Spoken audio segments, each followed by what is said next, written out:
Hello, hello there. How are you? Are you still sleeping? Yes, perfect. Have you taken the coffee already, or you have to take there is the bar upstairs if you want a coffee. Have you arrived today? Someone has arrived today? No, all of you are here from yesterday. Perfect. Have you enjoyed yesterday's sessions? Okay, you're still sleeping. Perfect. What have you done tonight, yesterday night? Fiorentina? With Fiorentina? No one? Ribollita? Both. Yeah, it's fine. It's fine. I take the Fiorentina one yesterday because I'm from Verona, and I would like to eat it as I am here. So I'm going to introduce myself. My name is Davide Imola. I'm one of the organizers of Schrödinger community, and today I'm your MC for the morning sessions of this room. Of course, as yesterday, you are free to change the rooms whenever you want and see all the talks that we have today. But if you are here now, I think you are interested in the talk of Maciek. Perfect. Hello. Two little things that I want to share with you. First, we have hidden a few Easter eggs. They're not real Easter eggs because they are so huge and you can find it easily.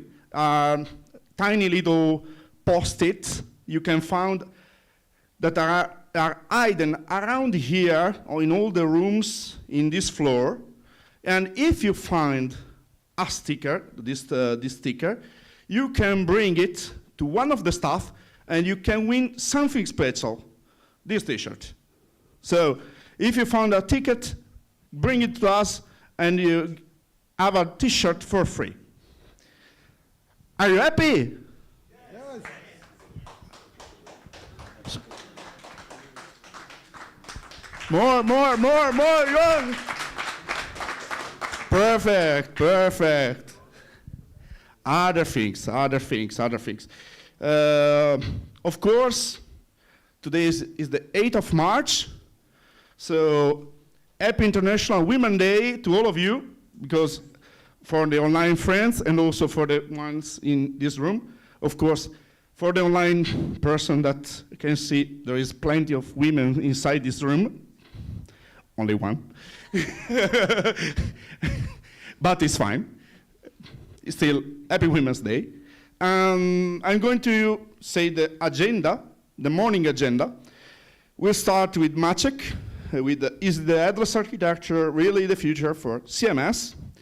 After it, there is Graziano Casto with the practical policy as code with OPA and managed sidecar container. And after it, Pauline Sonia with from smart home to smart cats, I think this cat, extending my home automation to my pets. So, without further ado, I want to introduce you for the first talk of this day with our speaker, why the anchor is not working. Lower. I don't know why the anchor is not working. Still lower. I'm near the end if I remember. Still, yeah, perfect. Yeah, we have a lot of speakers as you see. Yeah, okay, perfect. So I know his name, I think. Yes, but he does. He even knows how to pronounce it. It's really not an easy skill. Okay. But I don't remember his job position. So his name is Maciek Palmowski. He is a senior community manager at PatchStack. And his talk is about WordPress. Not only. More or less. Only for me. But is the headless architecture really the future for CMS? But before, you said me that you have one strong passion. I mean, I have more of strong passions, but this is, I think, the strongest. Coffee. Yeah, coffee is the thing that you didn't take today because you are still sleeping. And Yeah, you should- I want you to should ask drink him, more. because we are in Italy, yeah. Have you loved Italian coffee? Well, it's a bit more complicated, but I can tell that the best roastery is in Italy. It's called Gardelli. I'm a huge fan. I still think it's the best coffee in the world. And when it comes to, let's say, everyday coffee, I must say that Italy is the best when it comes to hardware. When it comes to coffee, yeah, it's more complicated. Okay, you can find somewhere else. I'm beating him. In the dark corner. I haven't said nothing. So, without further ado, please welcome Maciek and give him a round of applause.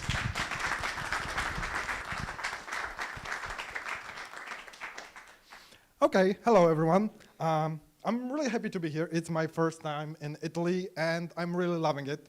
So I really hope that I will be here next year, maybe even again as an MC, because why not? But now I will talk about headless, about CMSs, about the whole architecture, and how do I see it? Is it really the future or maybe not? This is a small proof that the person saying that he's Maciek Palmowski is Maciek Palmowski, so that's me. Like mentioned, I work at PatchStack.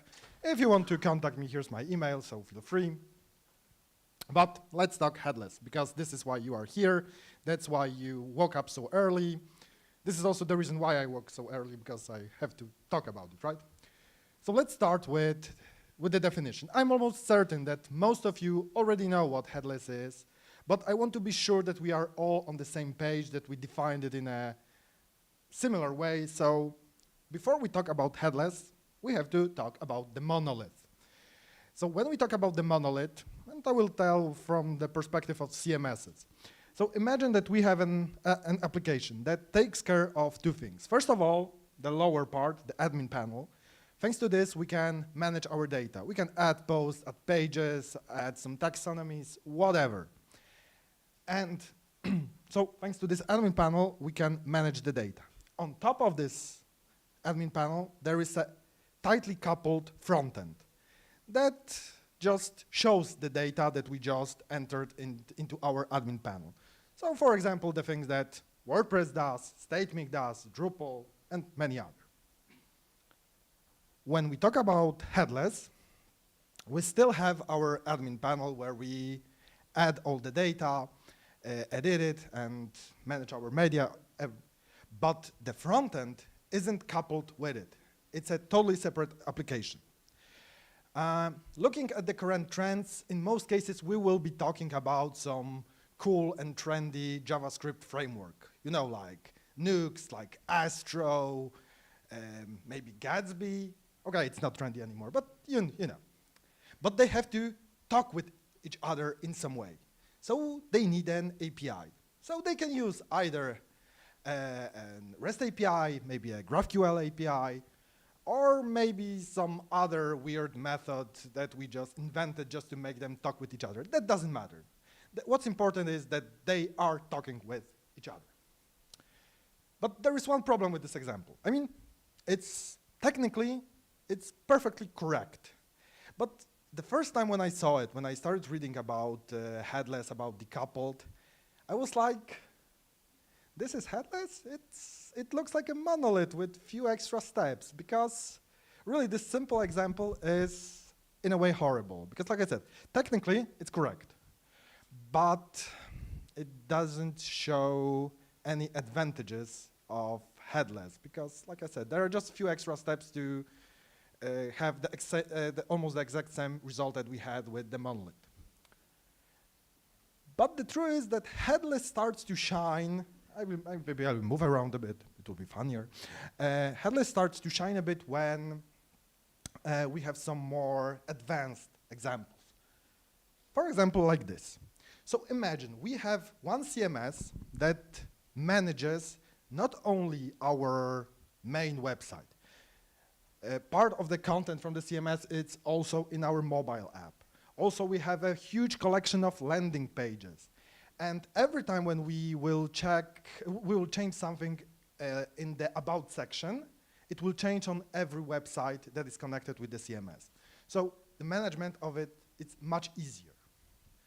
But also, let's turn it a bit around. So let's imagine that our website is a hub that connects our CMS, because the whole blog is from, let's say, WordPress.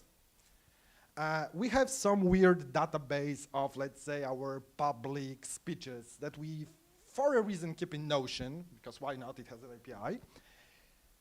And we have a CRM that we want some data to also show up on the front end. And our website is getting all the data from all those sources. And none of those sources is a priority, right? So all of them are equal. Also, I think you can imagine when we will connect both of the scenarios and we'll start creating this humongous web of connections, with some pages being hubs, some being more of these central points. So this can be headless. Oh, and we are talking about headless and monolith, but there are also CMSs that can be hybrid, because if we look at WordPress, if we look at Drupal, StateMake, they are monolith by nature, but they have a REST API, so they can do both at the same time. Okay, but why at some point the whole hype started? Because there was a moment when everyone was like talking only about headless, about Gatsby, especially in the WordPress world, because it all exploded with Gatsby. So I think that the reason was quite simple: money. Because there was kind of a status quo on the market when it comes to hosting, when it comes to CMS, when it comes to everything. And the moment when Gatsby started, something moved, something changed.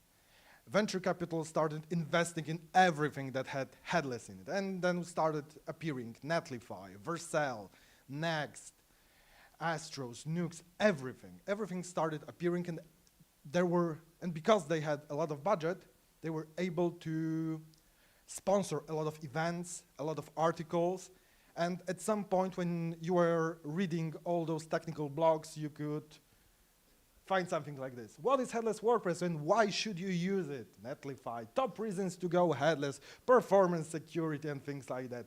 Top 5 reasons to go headless, again, performance, security, and so on. Headless architecture, what is it and why is it the future? So you kind of see the agenda, right? Headless is amazing. At least this is what they were trying to tell us. But is it? Because the arguments that we could hear all the time were quite similar. I just want to say that I see a friend with a beautiful hoodie, and I also approve the spaghetti flying monster. Kudos. Ramen, I mean. Okay, so they were trying to say that headless provides some features that monolith CMSs just aren't capable of. And I will go with few of the most popular ones, and I will try to discuss if they were really that true. So for example, the main thing, go headless, because it's more performant, right? And as proof, especially at the beginning, we could see all those screenshots from Google PageSpeed when people converted their blogs into Gatsby and they were saying, hey, I have 100%, everything is green, everything is amazing, all thanks to headless. But that's not true. In most cases, they were so performant because they were converted into static. But you don't have to change architecture. You don't have to rebuild your website into those JS access, into those JS frameworks and everything, just to convert website into static. You can do it with a library, because most of the CMSs have a thing like this. WordPress has WP2 static.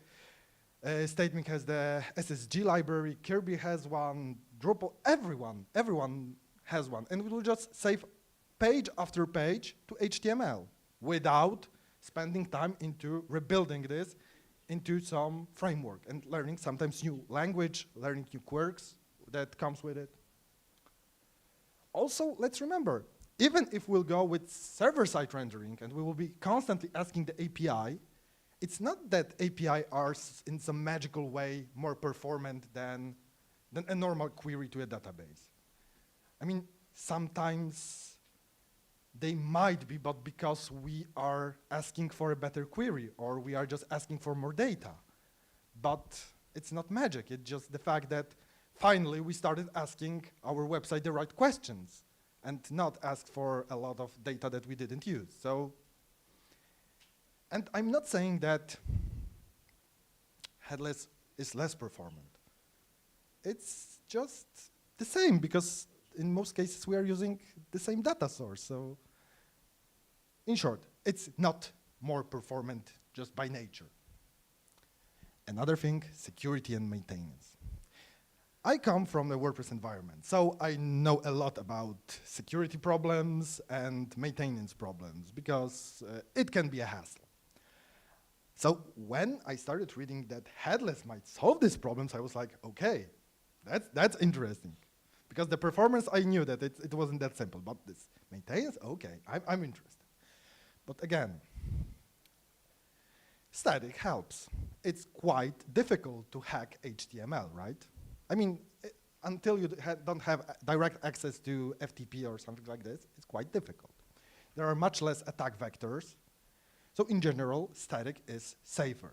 But as we already know, we don't need headless to get to be static. But on the other hand, even if we are converting our CMS to static, there still has to be a CMS somewhere, and we still have to maintain it. We still have to take care of it. In short, nothing changes. Also, I saw you those beautiful screens at the beginning when you start creating this beautiful web of connections, because headless is very often about using third-party tools, connecting one things with each other. It's really great in some cases, but you have to maintain it. You have to connect it. You have to keep all those API keys safe. So there are a lot of different ways how it can be unsecure. That said, security in maintenance with headless still exists. It's just different. Simplicity. This is again, because with headless it should be simple. You just get the API, connect it with this cool-looking JS front end. It's simple, right? So, not quite, because first of all, if we went static, we have to rebuild the website each time. This is something when we are using a monolith, it doesn't exist. We just press the button update, ta-da, we have the content. It's that simple, it's that easy. And going this way, we have to have a CI/CD somewhere. Sometimes it's built into our hosting, like Netlify does, or for example, like Kinsta static site, because they also have it. But if you don't use it, you have to have all those hooks, a whole pipeline, everything. Is it simple? I mean, at some point, yeah, because it is. It's not some rocket science. But you have to do it. Also, there is another aspect. Every time when someone says it's easy, you will just connect the API with the front end. But there is a huge chance that one of the add-ons that you are using, one of the plugins, doesn't have an endpoint for the API you are using. Like in WordPress, it's a common thing that while the REST APIs are almost in every plugin, in every popular plugin, the GraphQL plugins, the GraphQL endpoints aren't that obvious. And very often you will end writing a lot of code to have this simple flow. And it's not that simple at this point when you are starting writing your own stuff. But don't think of me about that I am some sort of headless hater, because I do enjoy it, and in some cases I think it's amazing. And it has a lot of pros. And there are some true reasons why we should give it a try. First of all, headless gives an amazing freedom, because right now we are kind of slaves of the technology that our CMS is using. So if we are using WordPress, yeah, we have to go with PHP. If we are using Ghost, Ghost is using Node, if I remember. We'll go with StateMic, yeah, we have to deep dive into Laravel, and so on and so on. With headless, it's cool. We can have our WordPress connected with our beautiful and trendy Rust front end. We can. I'm not saying that it's a good solution, but we can. There is, we can separate the technology used on the front end and the back end entirely. It's a huge thing. Another thing about headless that is really cool is their approach that we can quite easily change the parts in it. As I showed in the screen in the beginning, we are using WordPress as a CMS at the beginning. Yeah, that's cool, but we learned that something else is even better for our team, that they would prefer to use Webflow. Let's say they want to use Webflow. Okay, so let's change it, because why not? We can. It won't affect the rest of the application. This part is cool. On the other hand, imagine trying to change the database engine inside of your CMS.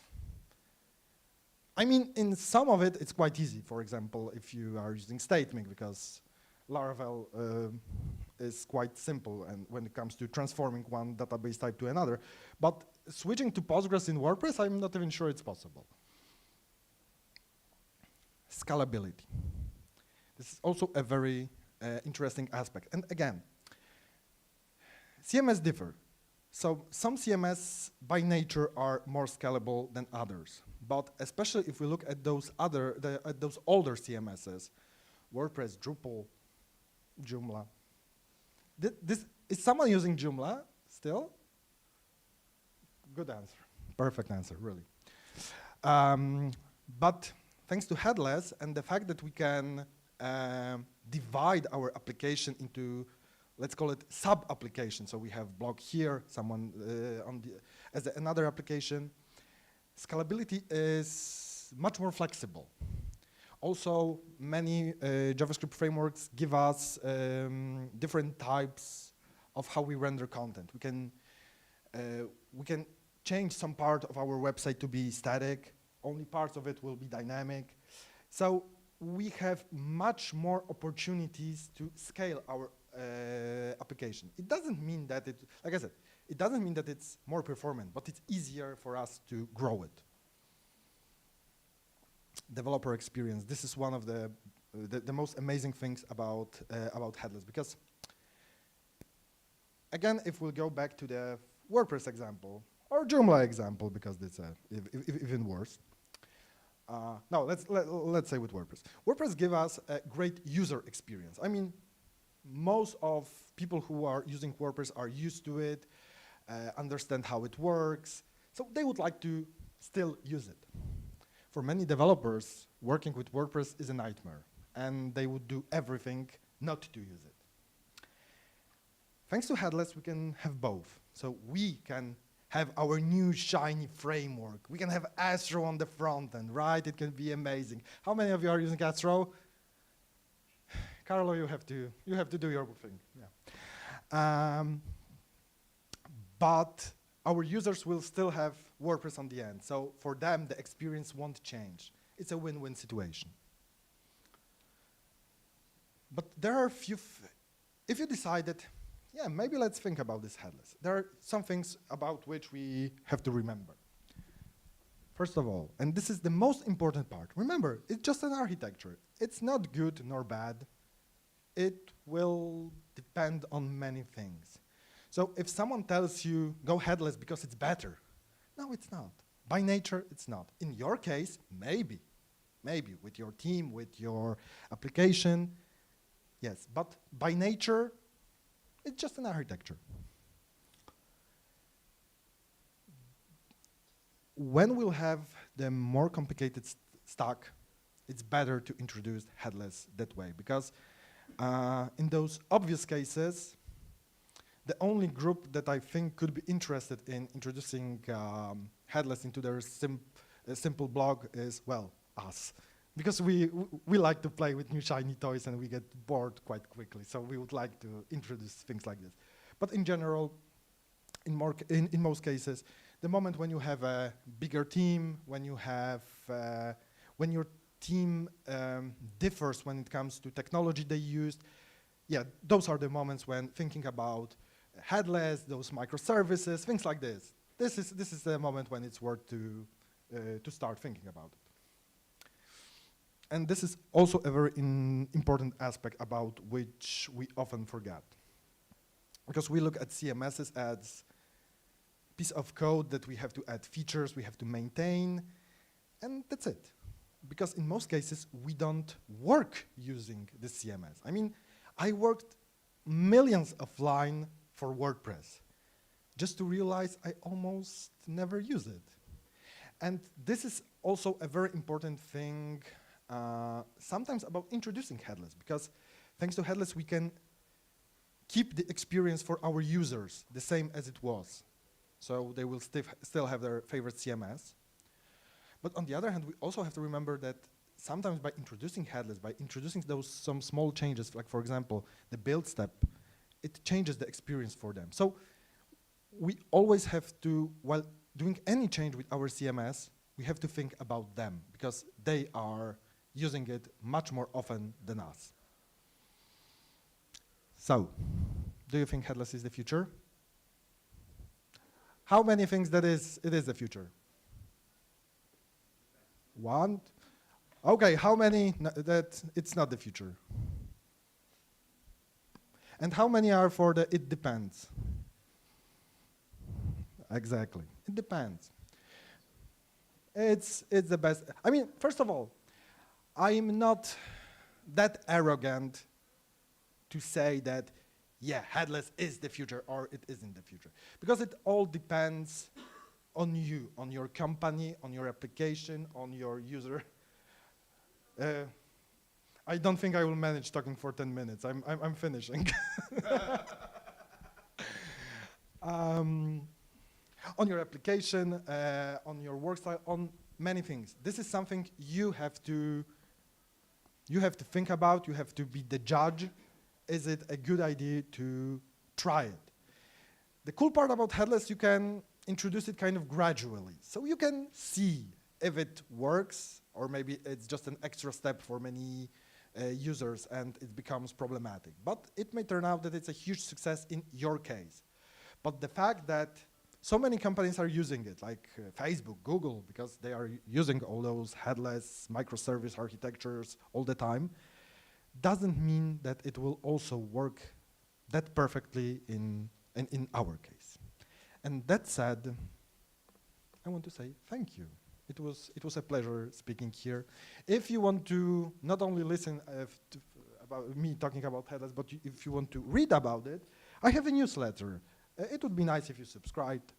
I write about this headless part from time to time. And so, are there any questions?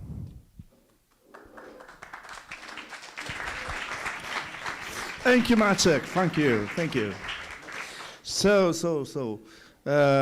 if there is any question, please raise your hands. Please raise your hands. Carlo, maybe you have something prepared for me. Go No questions? Even how to use WordPress, how to install a theme on WordPress, maybe. How much money you have to ask for making a WordPress site?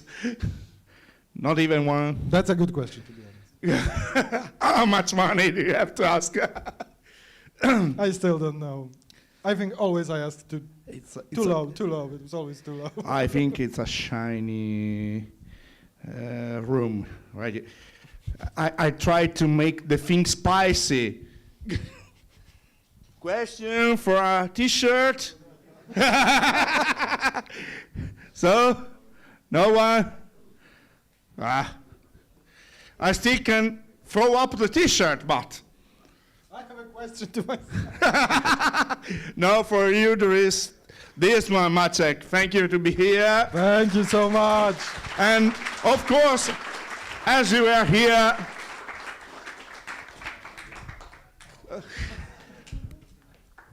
not the best lunch ever, but it's fine. It landed. It landed. Thank you, Maciek. Thank you. So now we are going to change. Yeah, it's fine. It's a little bit bigger, but it's okay. You can use it for dinner. So we can change rooms, and we are preparing for the next speaker.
Hello, hello, hello there.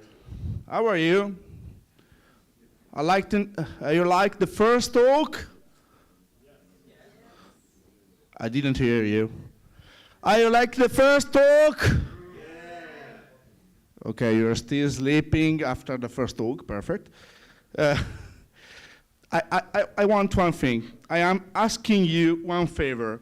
Can I have the biggest yeah that all the people in the Alpha room can listen to our yeah at my free? 1, 2, 3. Yeah! Perfect. Thank you, thank you, thank you. So now I'm going to sorry.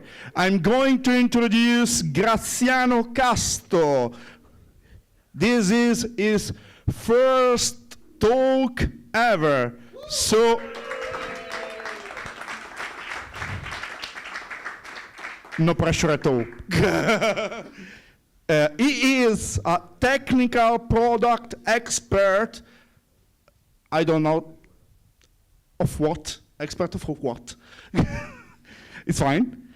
At Mia Platform, and his talk is about practical policy as code with OPA and managed sidecar container.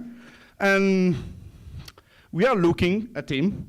He says to me, he is not so good in orienteering. In fact, we found, because we are looking at him for the talk, and he's still looking for the open bar of yesterday and still looking today, but we have found him and now he's here, unfortunately.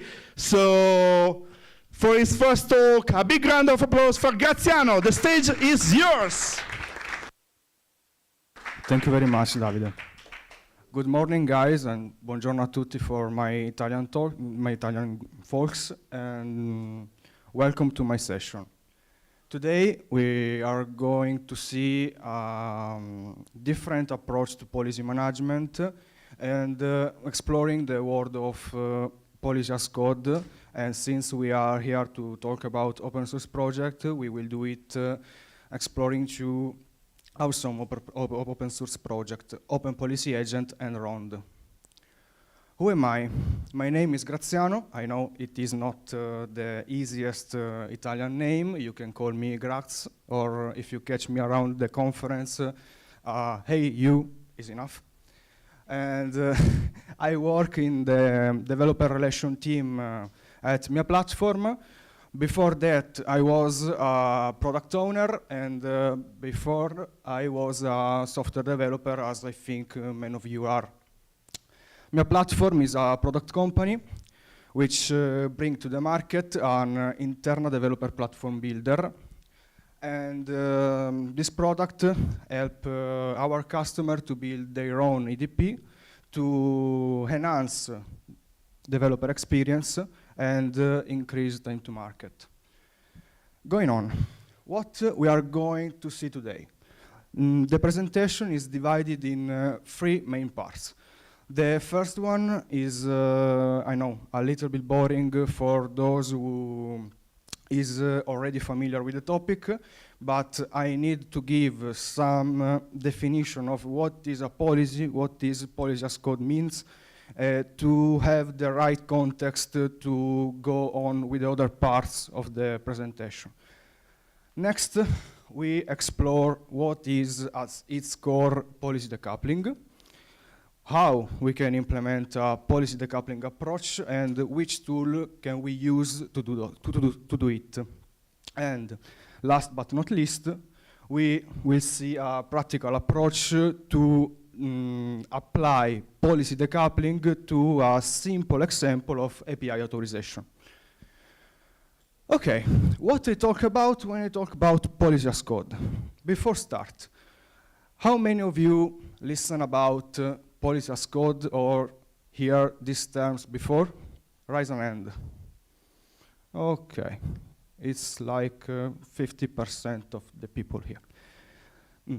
Before defining what is policy as code, let me say what is as its core a policy. When we think about policy, we are going to think about authorization, and that's true. But as its core, a policy is simply a set of rules which govern the behavior, regulate the behavior of a system, in our case, a software system. How it's regulated? Simply by defining how and what happen to say that that system is valid or not. To be clear, we are going to talk about authorization, and policy are strictly related to authorization. Authorization, in fact, is a special kind of policy, but to talk about authorization, we are going to be already authenticated. So authentication and policy are not related. To do what we will do with the practical part, we are already authenticated. So authentication is not the topic of this presentation. Okay, what is policy as code? Let's try to give a definition standing on the name. Policy as code is an approach to policy management in which policies are defined, updated, and enforced using code. Okay, I know, it's obvious, but it's a really powerful definition, because using code to define something allows us to get some benefits that we will see. And the first one, in a standard approach to define our policies, we define and enforce them directly inside the system that must be enforced. So imagine a context in which you have many different services, and each service is written with a different programming language based on the best language that suits this situation. Writing the policies inside the service means that you have your policy written in many programming language. So use such an approach, you centralize the policy in another repository, you write the policies with only one programming language, and so you gain much more visibility over your policies, and you can give to all relevant stakeholders the visibility over the policies just if they know one programming language. So they are not forced to learn Go, JavaScript, and others. They need to know this one declarative programming language to know what exactly happened in their systems. Going on, we will see this benefit with many other as code approach. Just think to ISC, infrastructure as code. Having something defined as code allows us to automate this operation. What does it mean? In our context, we define as code policies, so we can automate the policy enforcement. And so we can avoid any risk of mistakes due to manual operation. And last but not least, we all are developers, we all love test, and I think that all of us have a high percentage of test coverage in our code base, right? And so we can also test our policies just using the tools we have to automate this test. We will see later the programming language which can be used to define policies, and it's out-of-the-box framework to test them. Okay. Move now to the core of the policy as code. Policy as code allows us to implement a policy decoupling approach. What does it mean, policy decoupling? As its core simply means the separation of the policy definition, which will be in our repository written in this famous language that we will see later its name, from the policy enforcement. See that that example on the screen. This is a generic example of a policy decoupling application. In a standard approach, you have this generic service, which could be an API server, could be a streaming platform, Kafka, an API gateway, what you want. Requests arrive to the service enforces the policy itself in a standard approach because it owns their own policies.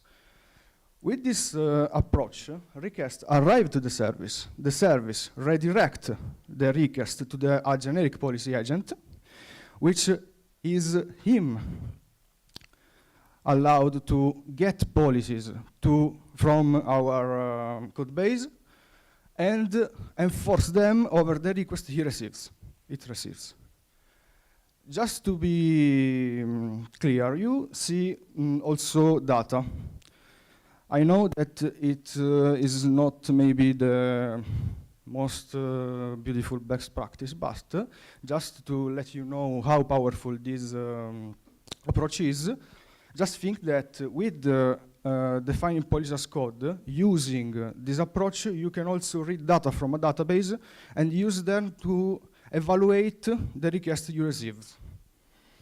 Okay, we see what policy decoupling is, how we can implement it. We have to create from scratch our policy agent, which is the policy programming language, how we can define our policies. Exists a tool, and the answer is obviously yes, and this tool is Open Policy Agent. Open Policy Agent, to keep it short, I will call it OPA, is an open source project, is a CNCF graduated project, and basically it provides us two things. The programming language defines our policies, which is called Rigo, and is a high-level declarative language, and the policy agent, which take our policies from the code base and enforce them over our requests.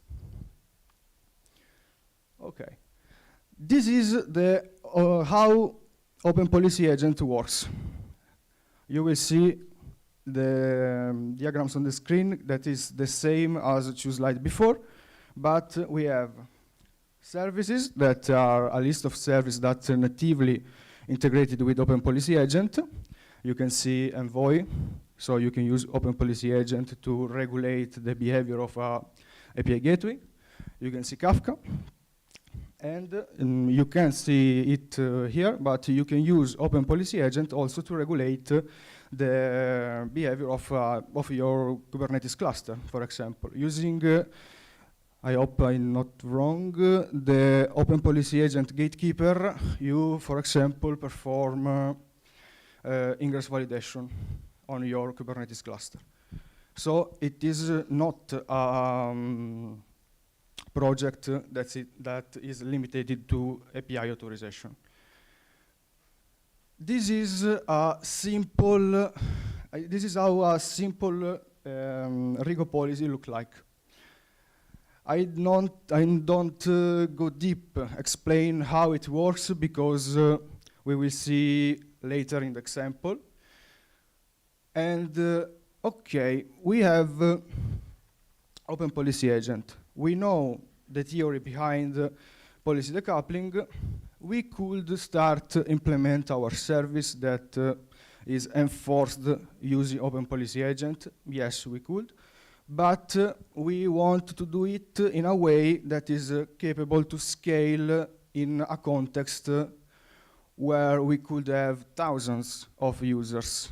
And to do so, we use one of the authentication approach already exists. For example, role-based access control, which is an authentication mechanisms that introduce the concept of role to regulate the access of an individual to a specific resource. Or attribute-based access control, which is another authentication mechanism on top of RBAC that adds the concept of attributes.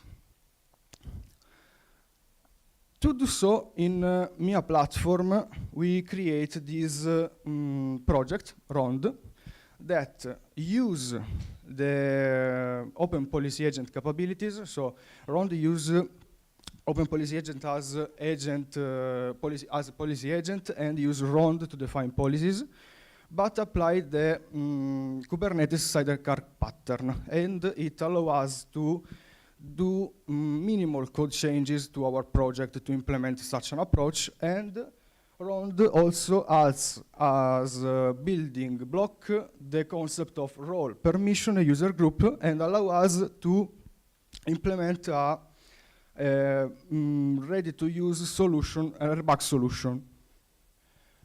As I said before, due to its soul as sidecar container, ROND can be used as sidecar container, obviously, so without adding any single point of failure. What means that ROND can be used as sidecar container? This means that each service who need to be enforced can host inside its pod a ROND container that intercepts all the requests directed to the service, enforce our policy over this request, and only the accepted request arrive to the service. If you prefer, obviously, you can use ROND as a standalone service, and so you have to adapt your service to redirect the traffic to ROND. ROND evaluate them, and then the response goes back to the service, if it is accepted. Okay, let's see a real-world example of ROND usage. Imagine we are in a context of a store supply chain. We have an API to retrieve the info of the store, okay? This API returns the opening hour of the stores, so we don't need to authenticate it. Next, we need an API to push the receipts from the store to a central cloud, an ERP system, for example. And to do so, we have this post call to /receipts endpoint. This time is obviously authenticated call, authenticated request, and we introduce two roles, a salesman and a store manager. We want that the store manager can push the receipts for any store in the chain. Salesman, instead, can push receipts only for the store they are allowed to. Last, we have, as we can push the receipts, we have to retrieve the receipts from our ERP system. And to do so, we have these two roles that salesman and store manager can get all the receipts available, regardless the store they are assigned to. But store manager can access the entire document of the receipt, and the salesman can access the document of the receipt without the customer and payments information. Okay. Before start configuring ROND and write our policy, let's understand how we get the information we need to authenticate the user, to authorize the user, sorry. This is how a simple request to our service store info looks like in a HTTP client. Pay attention to the either property in the option object. We have the authorization property. It's a string. It's basically a JWT token, JSON Web Token, and decoding this JSON Web Token, we can get something like that. That is a JSON who say us who is the user who is performing the request, in this case a salesman, and which store are assigned to it. ROND needs to be configured. To be honest, you can use your OpenAPI specification to say which routes ROND have to enforce, but This time we configure round manually. And to configure round, we need a JSON file. This JSON file have the list of all the routes round need to intercept, and all the routes round have to enforce. How is structured?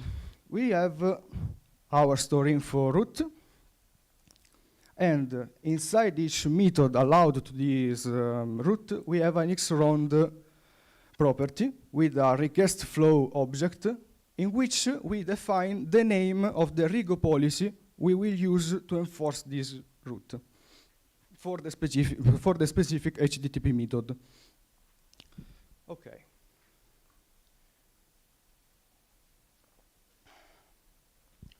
For the store info route, we said that it is not an authenticated route, so we allow all requests to pass. In fact, our allow all policy simply return true. Moving on to the second example, in which we will see how to enforce policies over our post receipt. We said that store manager can push receipts all over the chain, and the salesman can push receipts only for the assigned stores. This is how a call to receipts route look like. Pay attention to the header and the data object, which is the body of our post request. And first of all, we need to evaluate the role of the user who performed this request. To do so, we write a simple RIGO function that accepts as argument a string. We will use this string to compare it with the actual role of the user. Then this function gets the authorization object inside the headers of the request and decode the JWT token. Decoding the JWT token, we get this JSON, as we see before. From this JSON, we need just the string salesman, the property role. So we get the role property and compare with the required role we received as argument. Okay, and that's the first condition we have to evaluate. Then we have to check that this receipt we are trying to push, in this case, we are trying to push a receipt to the store with ID 1, is a store assigned is a store that is contained in the array of assigned store to the user. To do so, we write another RIGO function. We call it user belong to store that accepts a ID of the store which is required. This ID, spoiler, is the ID we can get from the body request of the request. We will see later how. As before, we encode our authorization property of the header. We get the same JSON as before, and this time we get the stores array. With the stores array, we iterate over the stores assigned to the user, and then compare each store assigned to the user with the required store we want to authorize. Okay, now configure round to protect this route. How we can do it? Add the receipt route to the file to the configuration file. Add the post method, and inside the xround property, as request flow, define the policy name allow create new user. This policy name just use our defined function, and first check if the user is a store manager. If the user is a store manager, it accepts this request without any further check. If it's not, get the store from the request body with the input parsed body.store, and use it as argument of the user belong to store function to evaluate if this user is contained in the user assigned role, is in the user assigned store. If it is, then accept this request and the post logic is performed. Last, we have the get receipt route, and this time we want to make sure that salesmen get only the fields from the receipt without the customer data and the payments data.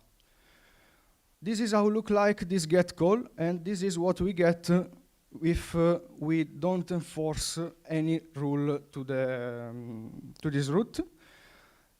This is correct for store manager, but as we say before, we have to remove payments and customer if the user who performed this request is a store manager. How we can do it?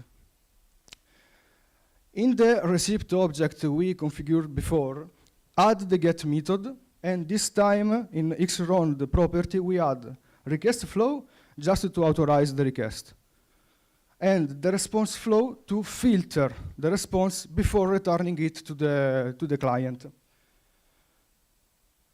The allow access receipt just check using the previous function if the user is a store manager or a salesman. If not, the user is the request is denied. The protect receipt info get the response before returning it to the client, and if the user is a store manager, return it without any change. If the user is a salesman, iterate over each document in the resource, and simply with the object.remove, remove the customer object, the payments array, and then return it to our salesman. Okay, that's all. Let me do a recap of what we see. We saw what is policy as code, what means a policy, and how we can implement this different approach to policy management.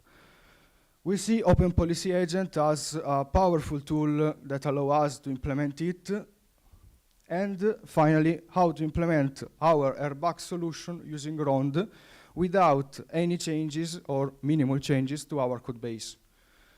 That's all. If you have any question, feel free to ask me, and if you want to leave me some feedback, just scan the QR code or catch me around the conference. Thank you very much. Thank you, Graziano. Thank you. How's it? It's fine. Your first talk, fine. Fine, fine, fine. You like it? It's first talk. A big fan of course, because it's first talk. I know the pressure when you have to do your first talk. I've made my first talk last year, so I'm great to have him the first talk here at Open Source Day. But now it's time for a Q&A. So if someone has a question, perfect. Another jogging time. Don't kill me, please.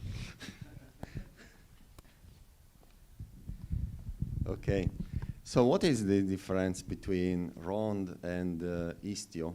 I mean, it seems that they do more or less the same stuff, right? Okay, I don't know exactly what perform Istio, so I can't respond to this question. But if you want, I can report this question to our R&D teams, and then we can respond. Okay. We can answer, sorry. Thank you.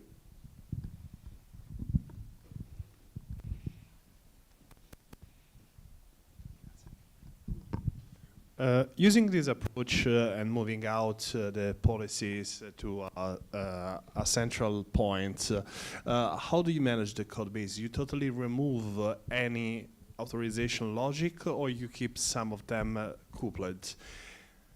And did you made any comparison about resource consumption? Because in this case, we have a sidecar for any pod.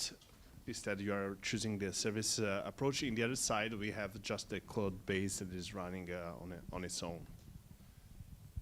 Okay, it's your choice to to remove all authorization logic from your services and keep them in a central repository, or you can have a balance between something that you know that is ever this and keep them in your service logic, or move the variable part to the central repository to have visibility over it. And for the second part of the question is the same. It's for sure you have a more consumption of resources using a sidecar approach, but you have to compare it to the effort you have to change each time a policy when it changes. Other questions? Grazie. Here, Eduardo. Just out of curiosity, if you know it, since usually the configuration language for the cloud is YAML, do you know how they decided to use JSON instead? I don't know why, but if I have to guess it, because you can get the ROND configuration from the OpenAPI specification, and if Okay. I'm not wrong, they are in JSON. So Yeah. to maintain this comparison, we use just one configuration file format. Makes sense. Thank you. Other questions? You have a question for yourself? No. Perfect. So, perfect. As your first talk is here at Open Source Day 2024, I acknowledge you with this trophy, with Shodi. Just Thank you very remember your much. first talk. Thank you very much. Thank you. Thank you. Grazie a Graziano. tutti. So now we are going to make we are going to make the room changes, and we start as the alpha room is finishing. So thank you.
third talk of this morning, and the last one of this morning, and after is there is food.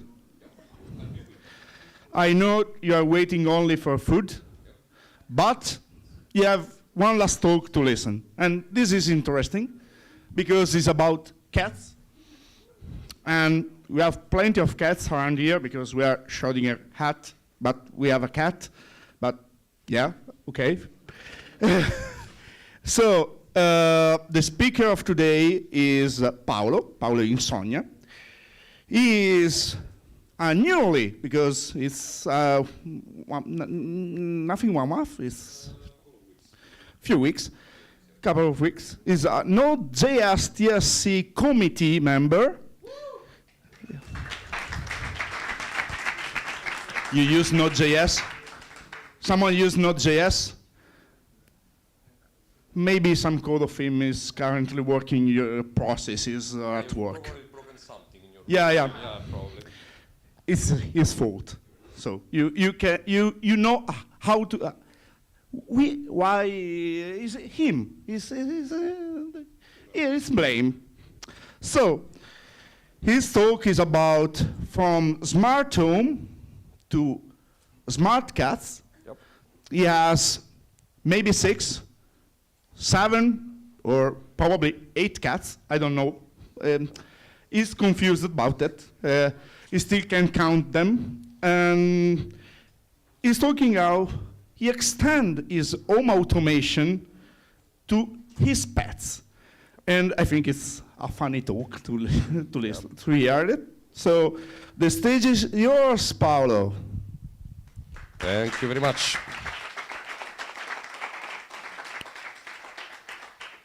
Hello, folks. So David already told the title, so we can just skip it.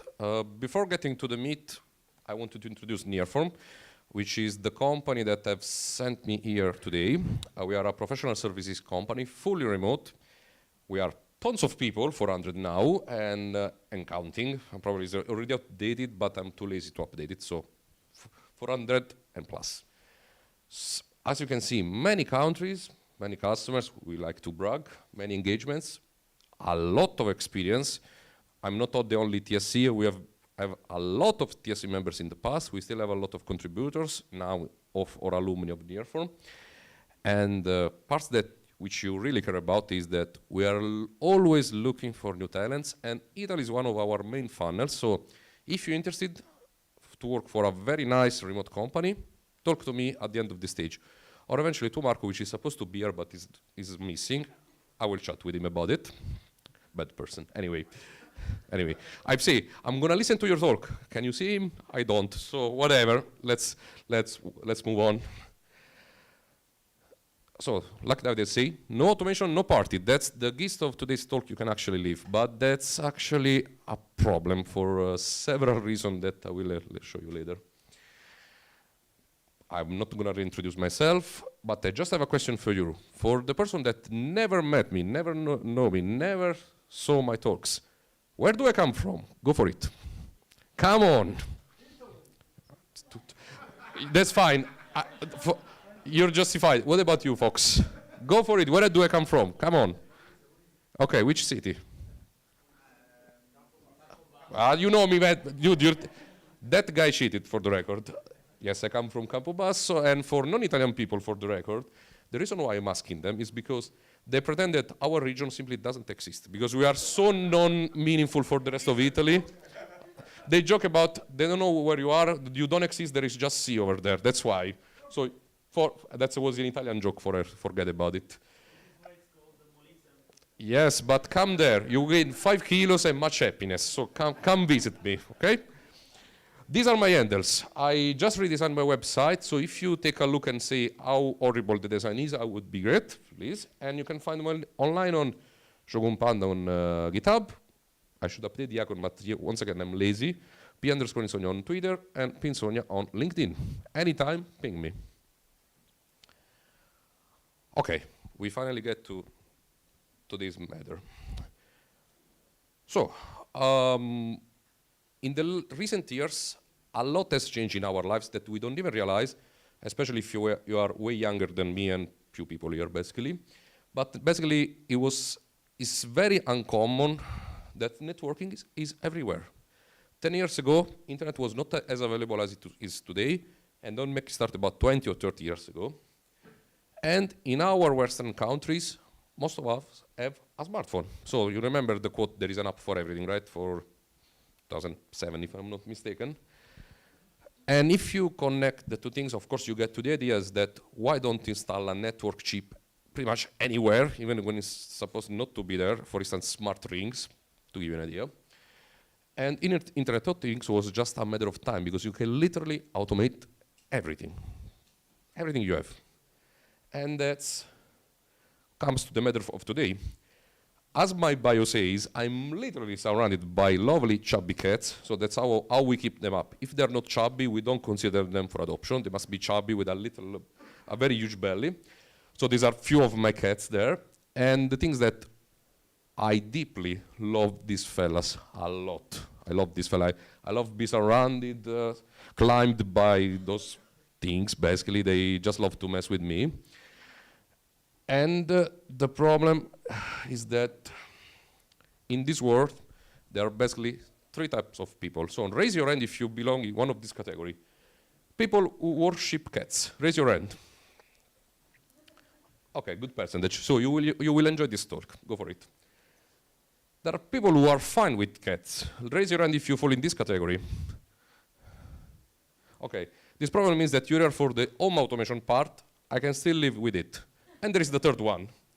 People who hate cats, get the F out, please. If you fall in this, go away. Go away. If you fall in that category, just go away.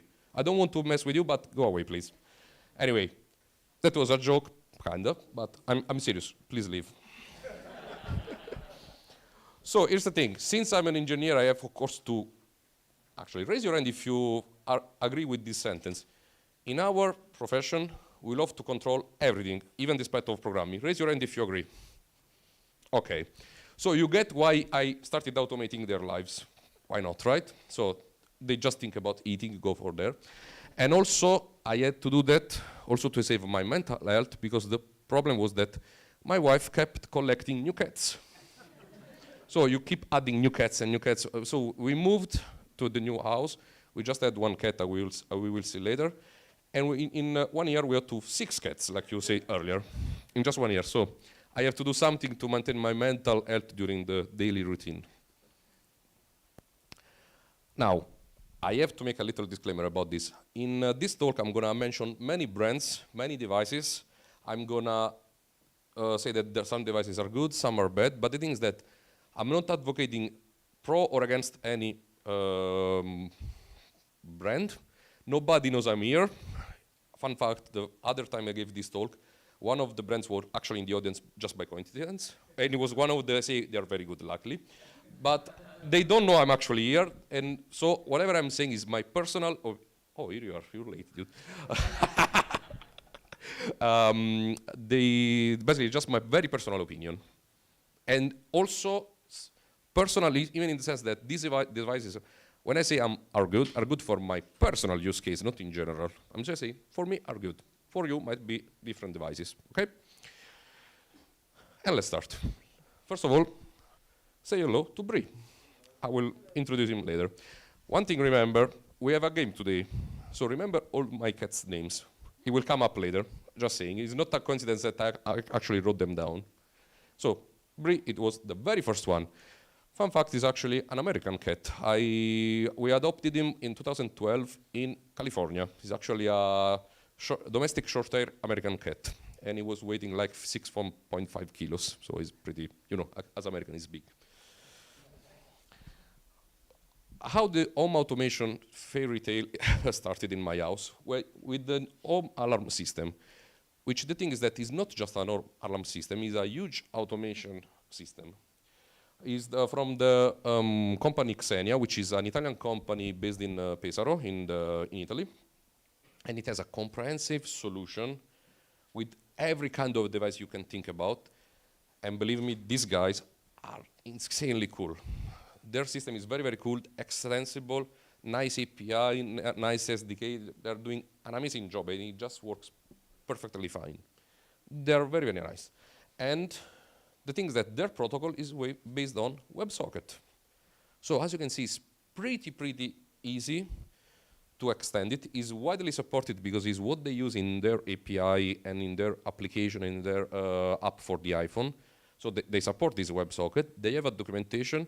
And once you get in some conventions, it's pretty easy to develop a SDK for your own usage. Once you get the documentation, you're fine. You're good to go. And you can start integrating with their system, which is just very nice. Now, you basically protected the outside of your house. Now you get to the inside. First of all, say hello to Kali.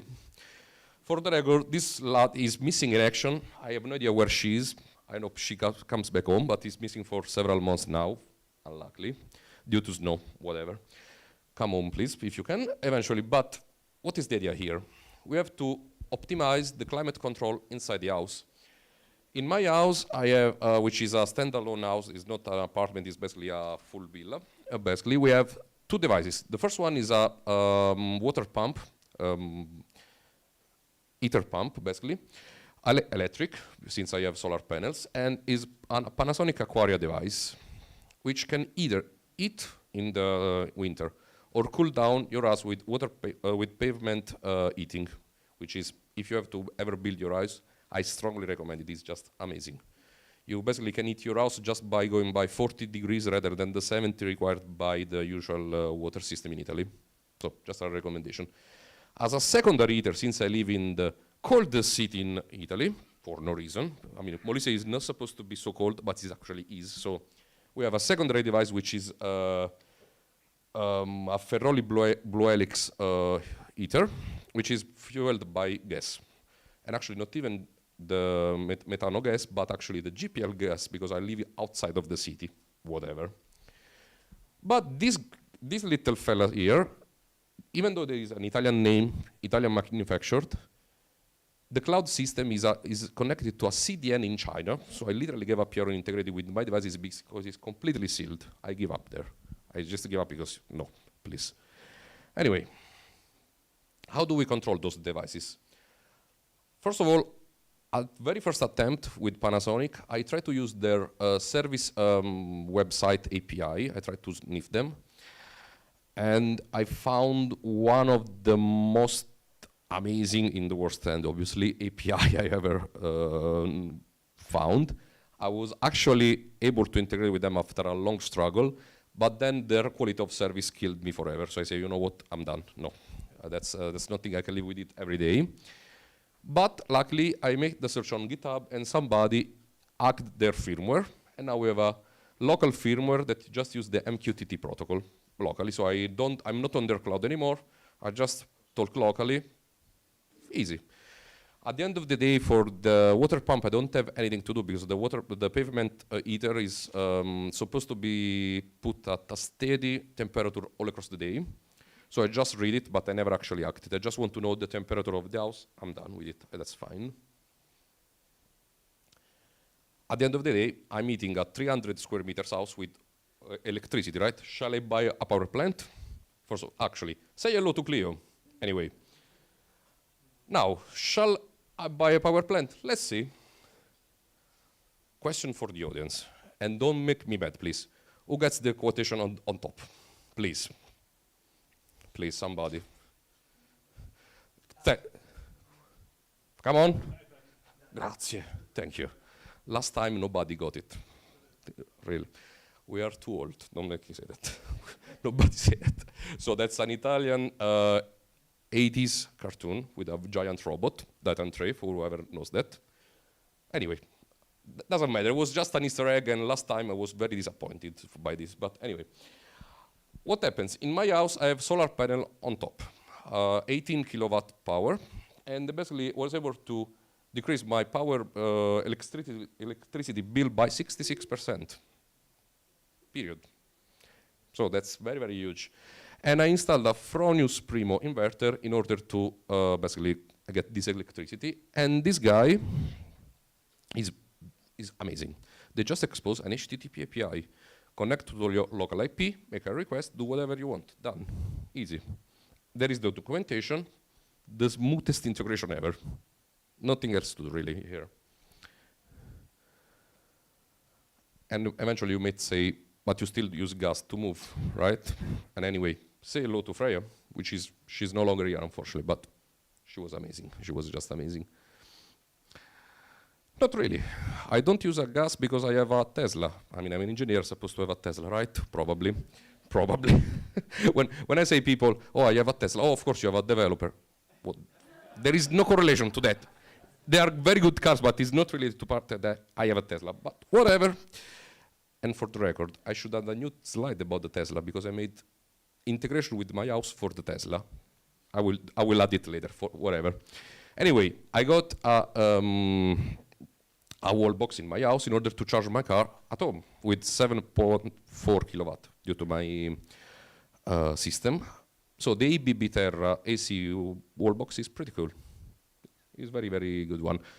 Now my new enemy is Enel. For the record, is the Italian electricity company because they mess with my voltage level in my house. They are under voltage, upper voltage. They're just trying to burn everything I have in my house for some reason. Please, somebody help my devices, but whatever. So how do you control the ABB Terra? There's supposed to be a standard which is the OCPP, which is supposed to be open. Surprisingly, nobody ever wrote a Node.js implementation, and I didn't have the time to write it by myself, so I gave up on that. I was able to write a Modbus actually adapter, which is basically you physically connect some wires to the wall box, and you can read it like a serial device. That way, I was able to basically read values from my wall box and get to know when my car is charging, which power level, and so forth. And you might say, stop talking about your house, we don't care. Let's get to automating cats' lives, right? Let's go there, give me the cats. Yes. At the beginning, it was this guy's fault. It was Bree's fault, because raise your hand if you can relate, they are always hungry. They always want to eat. They're vocalizing all day long in order to get food. Raise your hand if you ever have to deal with something like that. Yes, you know what I'm talking about, right? And raise your hand if you think that they are more accurate than an atomic clock when they want food, right? You know that, right? So the thing is that no matter if you have a life, you have to try to feed them several times a day. In case of Bree's day, it was 4 times a day. And that persistent is not about children. Cats will kill you, will basically mess with your brain and prevent you to do anything. So I say, I have to find a solution for this, otherwise I'm done. Either I strangle him or I will strangle myself, but I have to finish in some way. So I have to find a solution for it. And thanks to progress, I found a solution. That device is a Fresh Element Solo feeder. It's very cool because it's basically as a very precise, controlled by an application, which unfortunately have a questionable UX. And I want to be gentle when I say questionable. As a developer, I was basically killing myself every time I opened the application. So of course, the next question was, how can I avoid using that application, right? So how do we control it? Well, there is just an API. They expose they don't expose, but somebody reverse engineer their API, pretty much, but it's a public API anyway. Their authentication, since Graziano was talking about open policy, is questionable. MD5 password, don't make big thing about it, but whatever. They have a very nice API. The only problem is that accuracy of the API when it comes to open the tray is questionable. So my cats probably, due to my choice, gain some weight for this due to this device. I don't care. I want them chubby, so that's fine. But probably whatever. Now, let's overcomplicate things. Let's get even more complicated. Otherwise, it's too easy. Anyway, say hello to Yuna. This guy adopted himself. Came to my house. He said, "I want to stay here. I will never leave." We was adopted. Whatever. But okay. As I was saying earlier, in 2020, we moved. Of course, during COVID, why not? And we moved to center of Campobasso to the border of Campobasso, technically another town, but doesn't matter. And now we also have to deal with wild animals. Like we have to worry if you eventually open the door, then there is a boar looking at you for no reason. Or if there is a fox just going across your garden, again, for no reason at all. And therefore, we have to protect these fellas from these animals. First of all, actually, say hello to Kuro, anyway. And how we protect them? You can't beat a classic. That's funny thing is that the solution was something we already do to our cats, and it's very easy. Yeah? Please raise your hand if you have a cat which has microchip. Just you. What the fuck? Guys, protect them. If they got lost, insert a microchip in your cat to identify them. But the fun fact is that that chip, which at the end of the day is just an RFID chip, which is a 50 years old technology, can also be used for smart doors that only open if your cat is next to it. If a random cat, a fox, or whatever, they shop, that it doesn't move. If your cat is there, it unlocks. Easy, very, very easy solution. It has a small hub, which is also very, very sexy shape, whatever. And once again, you can control via an HTTP API.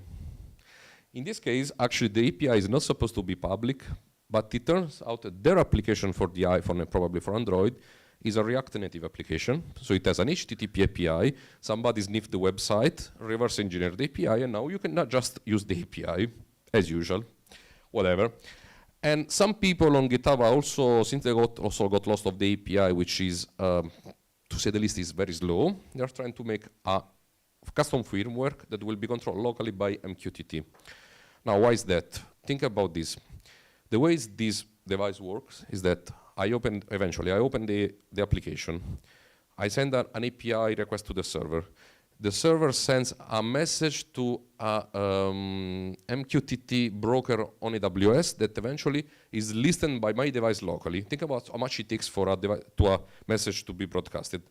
When I close the door via API, it takes 15 seconds for the message to be delivered. So if I have to stop my cats from preventing from executing, I'm already chasing down over the woods. Basically, it's useless. But anyway, if I scheduled in advance, it's totally fine. And now, if you remember the title of this talk, was not just about cats, was about automation to pets. And say hello to Snappy Shine, also known as Bracciolone, which is my wife's horse. So there is also an horse in my house. And last time I was in Bologna and I was leaving at midnight and people asked me, where are you going? Oh, I have to go to Termoli in Molise to buy hay for my horse because he's also allergic to normal hay. Think about it. Whatever, right? Now, unfortunately, that was a scam. I could not automate his life yet. It will. Stay tuned. It might happen in the future somehow. I have to find a way just to make my wife very mad. But I could automate his life. So say hello to Oscar. How could I automate Oscar's life? Well, the thing is that if you have a water tank, you know that there must be only a certain amount of light, right? And that's when the Shelly comes into place. A smart dimmer with smart plugs, so I can turn on and off a certain period of time during the day. So I can limit the amount of lighting on the water tank. Shelly are the root of all divorces for this kind of people because they are literally made for people like us that like to play with stuff. They support every protocol you can imagine, or eventually application for normal people, but for non-normal people like us, they support every protocol you can possibly imagine and are made for the jigs. That's the problem. That's a big problem. And it also helped with Christmas, because with the same logic, I got a Shelly to automate the turning on and off of the Christmas tree light, right? Why not? That was too easy, right? This trip is ending so badly, because the thing is that these devices are very cheap, except you try to automate every possible switch in your house, and you have a big house, and you have too many switches. I'm not gonna make you count, but at the end of the day, Shelly has got a lot of money from me. Don't tell my wife again. And that's my house. And we kinda close with Loki, which is one of my last cats. Okay, brief. That was all the devices I had in my house, okay? The thing is that, how do they relate to Home Assistants in general? So we have Apple HomeKit, Google Home, Alexa, Home Assistant. There is one from Samsung, one from Xiaomi. There are a lot of them. Now, let's talk about them. The hidden truth of this system that they don't usually tell you, except for maybe Home Assistant, is that they don't reinvent the wheel. They don't have enough time to reinvent the wheel. So that at the end of the day, they always use existing technologies. For instance, HomeKit uses HTTP or BLE, Bluetooth Low Energy. Same for Home Assistant that has specific integration and so forth. All they do is a presentation layer. They just connect the dots and they expose usually a semi-public API. I say semi-public because, for instance, HomeKit gives open source documentation, and if you pay, they give you the commercial documentation that expose more device types because they want you, of course, to pay a license. But in theory, anybody could write a new integration. The API are often very verbose, but in theory, you could do, like I did, right? So, this was my the Perseveranza technical stack. What is Perseveranza? Perseveranza, my house, I called it Villa Perseveranza for auto-blessing of what you are supposed to do in life, right? So, what is my technical stack? Well, Node TSC member, so if Node was not here, that was an issue, right? So, Node.js, of course, as the runtime. Redis as a data storage, because in Redis you can pretty much store everything. There is you can always use Redis and it will never disappoint you for any kind of usage, whatever. Mosquito, which is something that at the beginning was frightening me because it was from Eclipse Foundation. So I thought, okay, I'm going to download something that literally eats my RAM, but actually no, it's very lightweight, and is a MQTT publisher and subscriber, so basically a broker. Very, very nice and easy to use. No document, no configuration file. Run the executable, you're good to go. Amazing, just amazing. Then of course, Fastify. You can tell Matteo there was a logo there, so don't say anything. And HAP, which is the Home Assistant, Home Application Protocol, which is the protocol under Node HomeKit, since I have all Apple devices.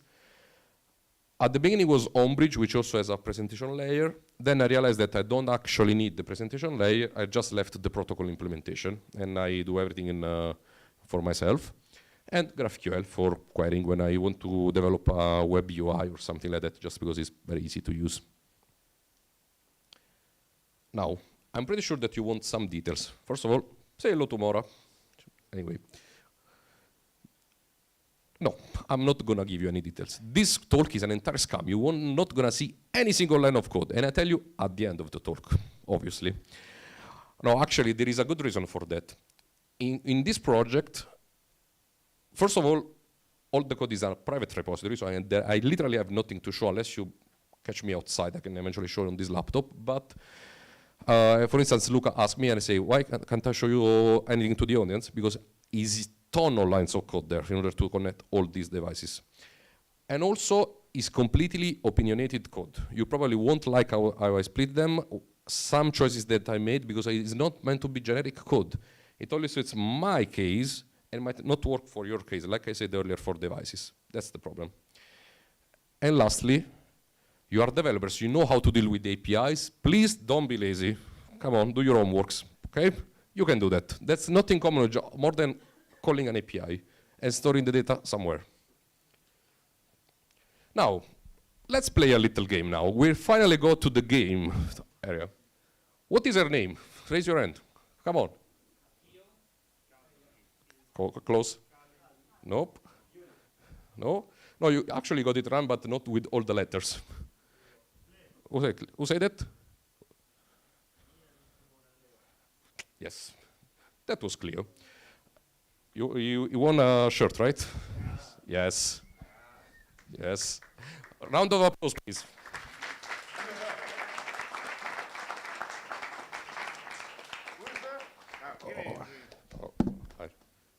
Okay, very quickly. Amazing. Anyway, we're done, though, Davide. I promise we're done. First of all, few quotes from all my talks. Usually, that's how I close all my talks, so few quotes here. First of all, Plinius the Elder, Plinio il Vecchio, because when I know this, then who is Plinius the Elder? Then I translate in Italian and say, oh, what the hell? He's very famous. But for some reason, I was not related in English. Don't ask me why. But anyway, home is where the heart is. Simple, plain, relatable, right? But actually, the real quote that we need nowadays is this one. In ancient times, cats were worshipped as gods. They have not forgotten this. That's pretty much it.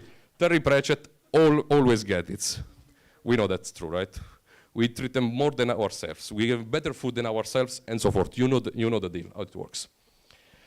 Now, usually this was my ending slides where I was actually thanking you, but this time, and that's why I usually say I have 8 cats, I have 6 cats, I want to remember the few cats that are no longer with my family, and this is very special, so I'm going to say that I miss them a lot. Folks, thank you very much.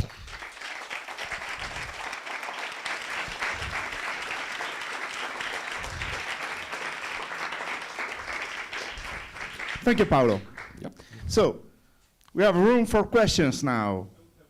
Okay, perfect. Wow, that was fast. First of all, very nice talk. Nice. Thank you. I've been playing a little bit with Home Assistant as well. Yep. And I have 2 questions. One is because you presented 4 options. Yep. One is, what is your opinion of the Home Assistant solution? Yep. And second, what is the hardware that you would run it on? I'm using Raspberry and I have mixed things. Yeah. To start, when I look into Home Assistant, I found very verbose the way it's supposed to be configured, at least what I got from the documentation. And at some point I realized that if I have to write such a long documentation that I only write once, but I have to read a lot of docs, it's easier if I rule my own system, which pretty does the same. Because in my house, since I don't often add new devices, there's no point of configuring a home automation system this extensible if I already know which devices I'm running. That's pretty much it. So every time I add a new device, I eventually update a YAML file, but there is no reason for me to have such open system that is meant to be generic, and therefore, in order to tailor down to my needs, I have to do a lot of workarounds and so forth. So that's why I basically stay with my own custom. Of course, Home Assistant is amazing. I'm not saying, once again, for my specific needs was too much, so I strip it down to something simpler at the beginning. Then I got out of control with the architecture, but that's another topic, whatever. About the hardware, I also got the same problem, because for instance, I have, now I expose something like 60 devices in my house, so HomeKit is struggling too much. Think about this. Every cat in the control door counts as a device. Every feeder counts as a device. Every switch counts as a device, and so forth. You can easily see how you get 60. Every door, every alarm system, and so forth. Raspberry are struggling because there are too many. There are bursts. Basically, the HomeKit will ask for updates from the devices all at once. So at the end, at some point, you get a lot of requests very fast, and there might be real-time problems on Raspberry. That's why I'm basically using as a home server a very, very old Mac from my wife's Mac from 2009, which has a server without a UI with Ubuntu on top, works just perfect, because it's underutilized and just fine. I still have Home Assistant on my Raspberry with an SSD attached to it. Yes, you see the point, yeah. Because microSD is not, it's a point of failure Yes, in doing, yeah. because due of the high amount of writing Yes, stuff. they die suddenly, basically it's a mess. But I don't know why my Raspberry always dies alone. And it's not so That's why. resilient. So, is there any questions? Perfect. Thanks for the talk. You're welcome. How much is the total power consumption of the system, and is it sustainable with your solar panels? Have you accumulators? I don't have accumulators. They suggested me not to install them because it was basically a waste of resources. I have a solar panel system. Actually, they are pretty cheap because the consumption of for instance, of the device is below 100 watts hour, all the system, except for the heater. But the heater is basically heating the house, so it basically can consume 3 kilowatt in the peak. But that's a completely separate story. The rest of the devices are 100 watts because they're very low power devices, all of them. So it's 100 watt hour, so it's 2 kilowatt per day, roughly, watt hour per day. Other questions? Perfect. other jogging time. Our enemy. Yes. So you're only using Wi-Fi based devices, or you're no. also using other like Zigbee, Z-Wave? Oh, in the sense. No, they are Thread? all network. All network. All network. Yes. The thing is that I'm trying to get rid of all needs for hubs and similars. So if a device can directly connect to the network, it's easier. It's just that. The only device that needs a hub in my house is the pet door, basically. That's the only things that has a. But they also have a closed protocol, so I have no idea whether they are using Zigbee, radio, or whatever. I have no idea. It's a closed protocol. But basically, the idea is that the general rule is that if the device is not Zigbee, it is connected to a network, there is probably an API you can exploit. And that's all what I usually consider as a choice when I'm evaluating a new device. So in my experience, Zigbee is pretty good because basically you can send all the stuff to MQTT and then you have everything there. Yeah. So Yes. Yeah. it's also a nice choice. Good. Good to know. Good to know. Other questions? Perfect. No jogging this time. Move around. So you have to follow you. Yep. Could you briefly describe your process of discovering an exposed API? I will disappoint you a lot. Open the browser, GitHub, device name, done. Boom. I know I will. This is disappointing as hell. I know that. But Great. usually the idea is that when I buy am evaluating a new device, I check on GitHub if there is somebody that play with that.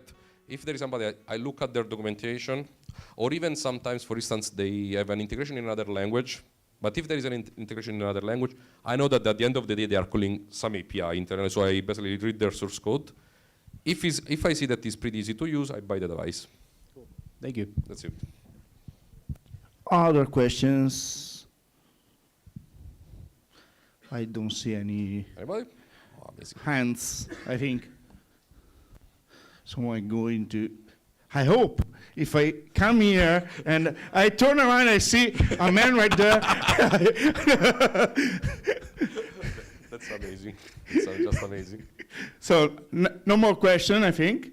So, All good? but you have the skill, because one thing that I love is when come Christmas, because you told about the Christmas tree. Yes. I have also a Shelly. I configure in Alexa and I say, Alexa, turn on the Christmas tree. No, it's too much effort. You have to schedule that. You schedule it once, you're done. Yeah, it's also scheduled. Yes. But I have also, because maybe it's not in the schedule, the exact schedule. Yeah. So the friends are coming. Alexa, turn on the Christmas tree. Yes, you see that.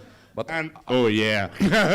Actually, for the record, it was not just the Christmas tree. It was Christmas tree, exterior lights, and exterior lights, reindeer lights, because we bought some reindeer made of lights, whatever. You know the Christmas spirit, right? Yes, that's it. I think he puts also the Christmas light on the horse too. So yeah, pretty much, yes. So, without further ado, I acknowledge you with another cat. Whoa, amazing. I have 9. 9 cat is Shrody. So he's or you can call it whatever you want. So cool. And have a nice applause for Paolo and his cats. Thank you, Paolo. Thank you very much, folks. One more thing. Now it's not lunchtime already. We have something to talk about. So please go in the Alpha Room. Please. Thank you. Alpha Room. And see you also in the afternoon. Thank you.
All right.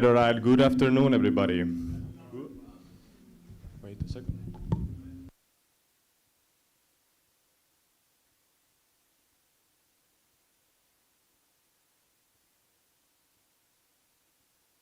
Here we go. Okay.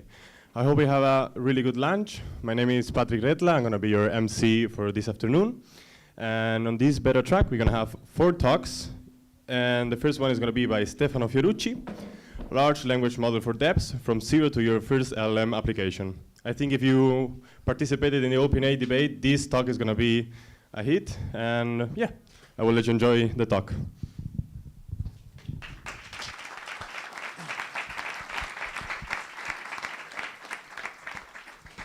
Hello, everybody.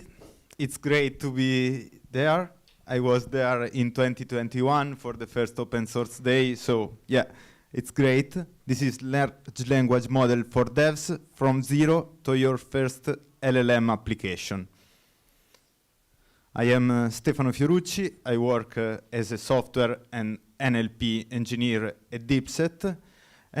Before working at DeepSet, I was contributing to the open source LLM framework called Haystack, and now I work full-time on it. So also this is a bit of an open source story. But what is Haystack? Simply, it is an open source orchestration framework to build applications based on large language models. The main use cases are RAG, question answering, semantic search, chatbots, and the building blocks are components. They follow the Unix philosophy, so they try to do one thing and do it well, and they can be composed into pipelines, which are directed graph, but we will see it better later on. So, why this talk today? When ChatGPT came out, there was a big boom. Yeah, many opportunities, many new challenges, also for developers, but there is also a lot of hype, of gurus. So this talk is for beginners. If you are already an expert about this topic, probably you won't learn much. And the idea is to take your hand and explain some concept and use some code examples. But the main idea behind this talk is that large language models are like a linguistic commodity, so to exploit their potential, they should be integrated into software architectures. So let's start. What is a large language model? When we talk about LLMs today, we refer to generative language models, in general from the family of transformers. They take some text in input, this text is called prompt, and they generate some other text. Let's try to understand briefly how they are trained. The first step is the pre-training on a massive corpus of text. It is unsupervised, and during this phase, the model learns to generate statistically plausible text. So if I give to the model the prompt how to make pizza, I can get several different completions in this phase. For example, how to make pizza, and then the right recipe, which is good, but I can also get how to make pizza, how to make pasta, so other questions, or how to make pizza for a family of 6. So when the first step is performed, the model is not usable in real-world applications. So there are other 2 phases, the supervised fine-tuning with human curating dataset, and during this phase, the model learns to follow instructions or to engage in chat. And once this step is performed, we generally have models which are good on benchmarks, but they are not aligned with human preferences. So the third step is very necessary, and it involves alignment with human preferences, with human intent. And there are several techniques to do that. For example, reinforcement learning from human feedback used by OpenAI, but also other techniques. But at the end of this step, this model is somehow aligned with human preferences and can be used in real-world applications. So let's start. Yeah, I'm installing the Haystack LLM framework. I'm importing a generator, which is a simple interface for an LLM. And in this case, I'm using a proprietary model from OpenAI. And I'm asking this model, where is Florence? And I get a nice reply. Florence is a city located in the Tuscany region of Italy. But we are at the open source day, so we want to use open models, and I want to show you how to switch to local open models. Yeah, also yesterday a speaker was talking about Ollama. It is a project that I like very much, and it is akin to Docker for LLM. It uses a quantized GGUF format, so you can run your models in your standard machines. You don't need a Mac, you don't need GPU. It can be a bit slow, but you can use it local. And in this case, we are installing Ollama, running the server by Ollama Serve, and then pulling the open Mistral model. And then in Haystack, we install the integration with Ollama, and we ask the same questions using an Ollama generator, and we get a nice response. So good. Now, let's see how we can chat with our model, which can act as a travel assistant. In this case, we used a component called chat generator. It is different because in this case, it accepts messages. So these messages have content and roles that can be the user and the assistant. And so I'm creating a simple while loop where we can chat with the models. And in the next slide, I'll show the result. So I ask about planning a trip in Florence. I get some suggestions. And then I also ask for a list of things to carry with me in Italy. Yeah, so it seems nice. It's the usual experience you can get with GPT, but with an open model. I also want to mention a bit prompt engineering, which is a discipline consisting in techniques, strategies to better perform operations with these models, better write instructions. And yeah, these two references are good. One is OpenAI Guide, the other is a site called Prompting Guide. Yeah, but LLMs seems great. What are the problems with them? Why should we need to put them in a more complex pipeline? Common challenges. Who won the 2024 Italian Super Cup? Both from proprietary model and open models, I get the same response. I cannot provide an answer. I do not have information. So first problem, their knowledge is not up to date, and they don't know anything about your data, your company data, your personal data, which is good, but we can't use them in this situation. You can't use the LLM in isolation. Another problem, I ask about myself. I'm not so popular. And OpenAI says Stefano Fiorucci is an Italian fashion designer, the founder of the luxury fashion brand Fiorucci, while the name of the founder is Elio. And Mistral talks about a non-existing Italian artist. So yeah, here we see hallucinations. How can we try to overcome these problems? You probably know the answer with RAG, which is retrieval augmented generation. The idea is to improving text generation by injecting knowledge into the prompt.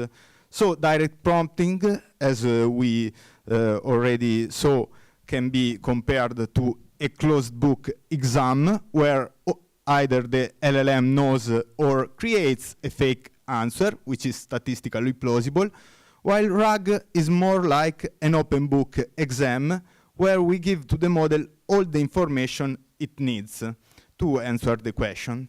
And it is easier. But let's start with a naive example. In this case, we are creating a very, very simple knowledge base about Italian Super Cup, which just 3 small sentences.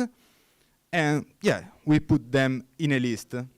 Then, always using Haystack, we have the prompt builder. This is a component to dynamically build a prompt for the model. And this template is a Jinja 2 template. And we are saying to the model, given these documents, answer the questions, then a for loop for the content of our documents, and then a dynamic question. Let's put these pieces together in a pipeline. This pipeline, we add these 2 components by calling add component, so the prompt builder and the LLM with the Ullama generator. Then we connect the 2 components. And now, if we ask who won the Italian Super Cup in 2024, we get the right answer, which is good. But this is a naive example. It can be improved, for example, with WebRag. In this case, we have a proper retrieval phase, which is done by web search. The first component, in this case, can call an API for a search engine, so get fresh and related document to the query, and then pass them to the prompt builder and to the LLM. But now let's see how a common RAG pipeline is made. Generally, our information are stored in some form of knowledge base or database. So generally, there is a first component called retriever that tries to find the documents, the pieces of information that are most relevant to our query, and then these are passed to the prompt builder and then to the LLM. So retrieval is an important step, and it depends on the database where your data are stored. For example, Haystack integrates with many of these databases, which can be pure vector databases, classic full-text search databases, like Elasticsearch or OpenSearch, but also SQL or NoSQL databases with vector capabilities. And in Haystack, each of these databases has its own retrievers, but these retrievers are divided into 2 main families. The first is the keyword-based retrieval. And this is simple. The most common algorithm is BN25, and it is an evolution of the bag of words approach. In the bag of words approach, you simply have a collection of documents, then you have a vocabulary, and each document is represented by a vector of zeros where the word is not present in the document, and a number different from 0 when the word is present. Very, very simple. BN25 is an evolution of this, and it is perfect when you search for perfect, exact matching of the keyword or fuzzy matching, but it's also fast, does not require great computational resources, but it can take into account the meaning. So with a retriever like that, if I search for manual, I'll never get documents containing guidebook, handbook, or similar stuff. But it's, in any case, a good standard, yeah. And let's see how to implement it in Haystack. We are using the Weaviate vector databases, which support both keyword retrieval and embedding-based retrieval. In this case, we are saving some documents to our database. So we first use a converter to convert some textual files into documents. Then a splitter that chunks each of these documents into smaller and more manageable pieces, and then a writer which simply writes these documents to the database. And in the last part, I'm indexing some textual files about rock music. And this is the indexing part. Now, let's see the RAG pipeline with BN25 retriever. It starts with a Weaviate BN25 retriever, which is connected to our databases, then a prompt builder, as before, and then a generator. And we can ask specific questions, question which is answered in our knowledge base with Samuel Thomas Fender, and we get a nice response. And this is a question which is good for BN25 because we are specifying the exact name of the person. It can also be the name of a product. We are not using the semantic meaning. So to take into account the semantic aspect, there are different, there is a different technique, but we should use embedding models to represent our text as vector. So an embedding model is an AI model which is not generative.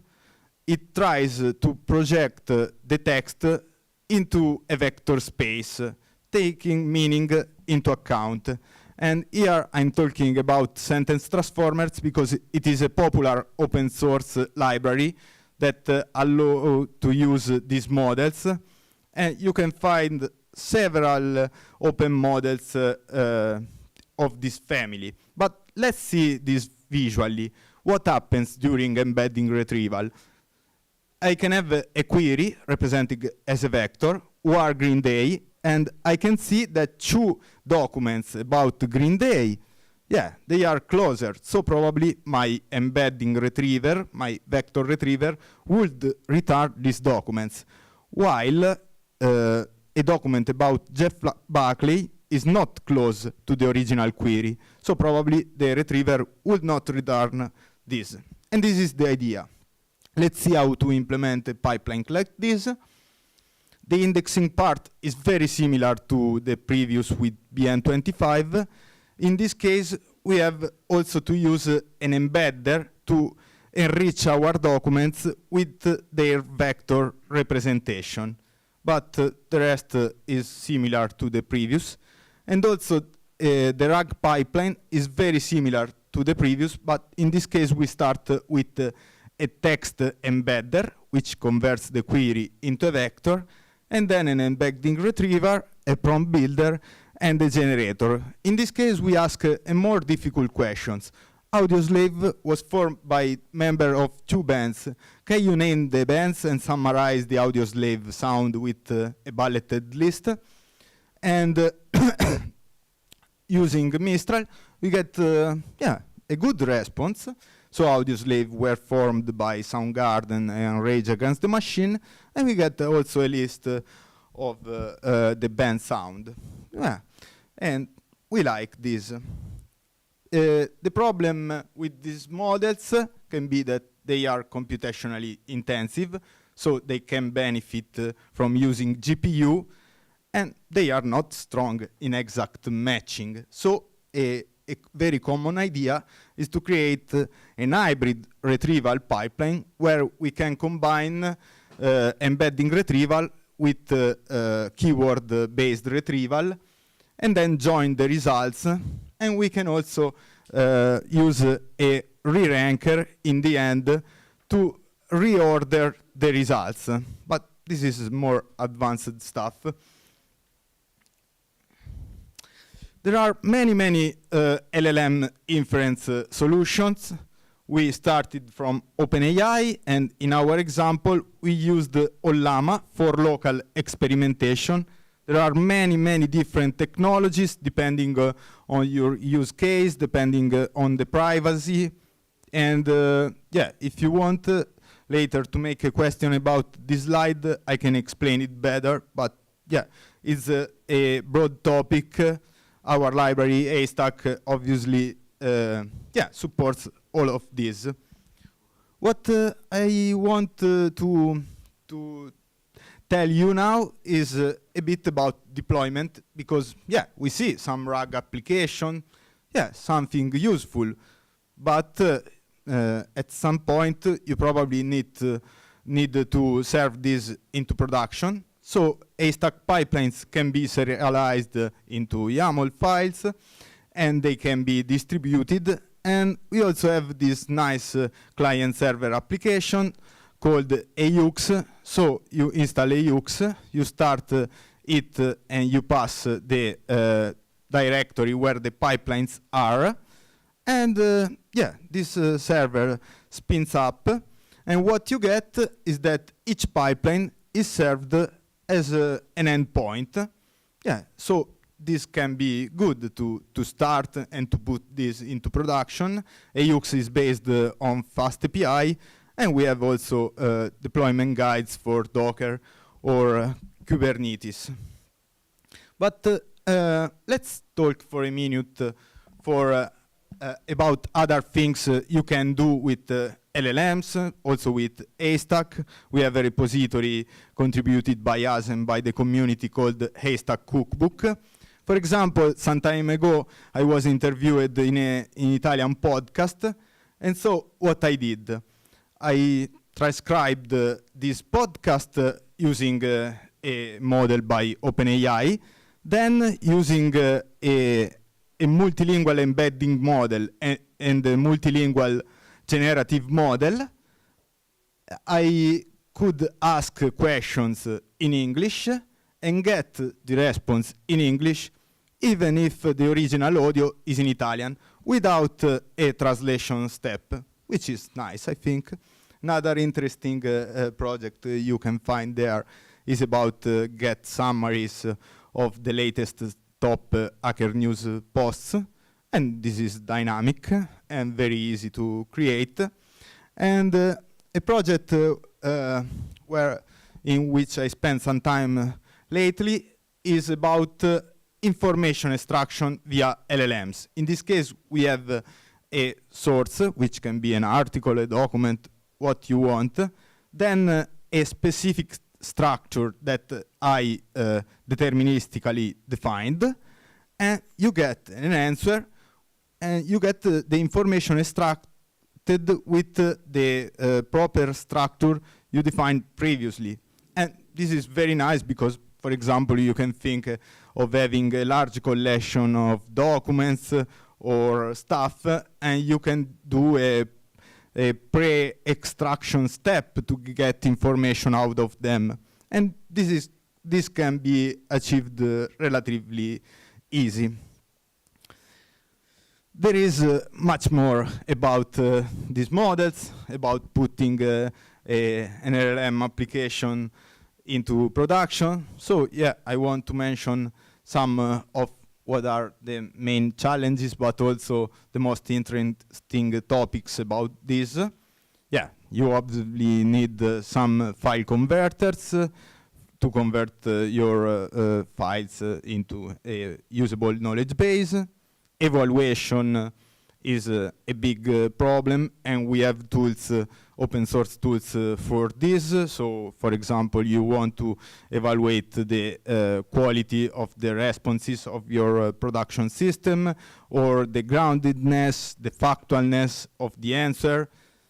Another important topic when you put your application in production is observability. So in Haystack we have support for logging and tracing. What excites me about language models is also function calling. So the possibility to get a structured response from the model, maybe a JSON and XML, I don't know, but also get a fake function call, a prepared function call that you can later pass to other components to execute it. And this also opens the doors to agents, where the LLM is the reasoning engine. It can use several tools, and it can call these tools, get information, perform actions, and this is nice and feasible. I want to end my presentation with an ugly slide. This is taken from a recent blog post by Berkeley AI Research, the people behind Databricks.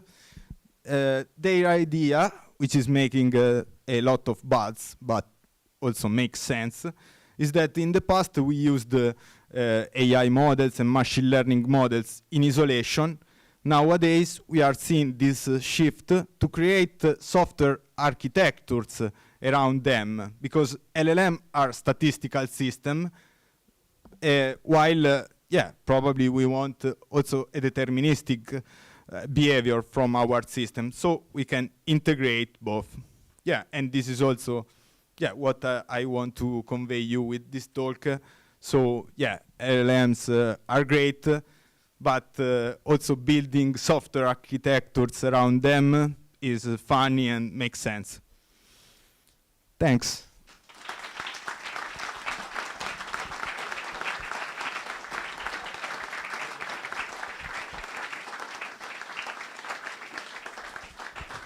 All right, everybody, questions?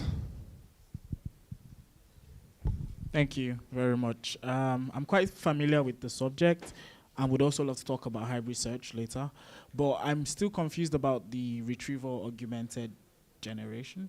This is the first time I'm hearing about it. Does it add some sort of fine-tuning to the model, or does it use a separate model? Like, how does it actually work with the LLM model itself? Let's see. It's simple, because in this case we are simpling, we talk with the model using the prompt. And so we put the right information directly into the prompt. So in this case, a part which should be done well is the retrieval part, because you want to retrieve all the right information, not put much information into it, but then you could pass them into the prompt. So some people think about RAG as a trick, not, it's nothing great, but nowadays it works in most of the cases. Okay, sounds good.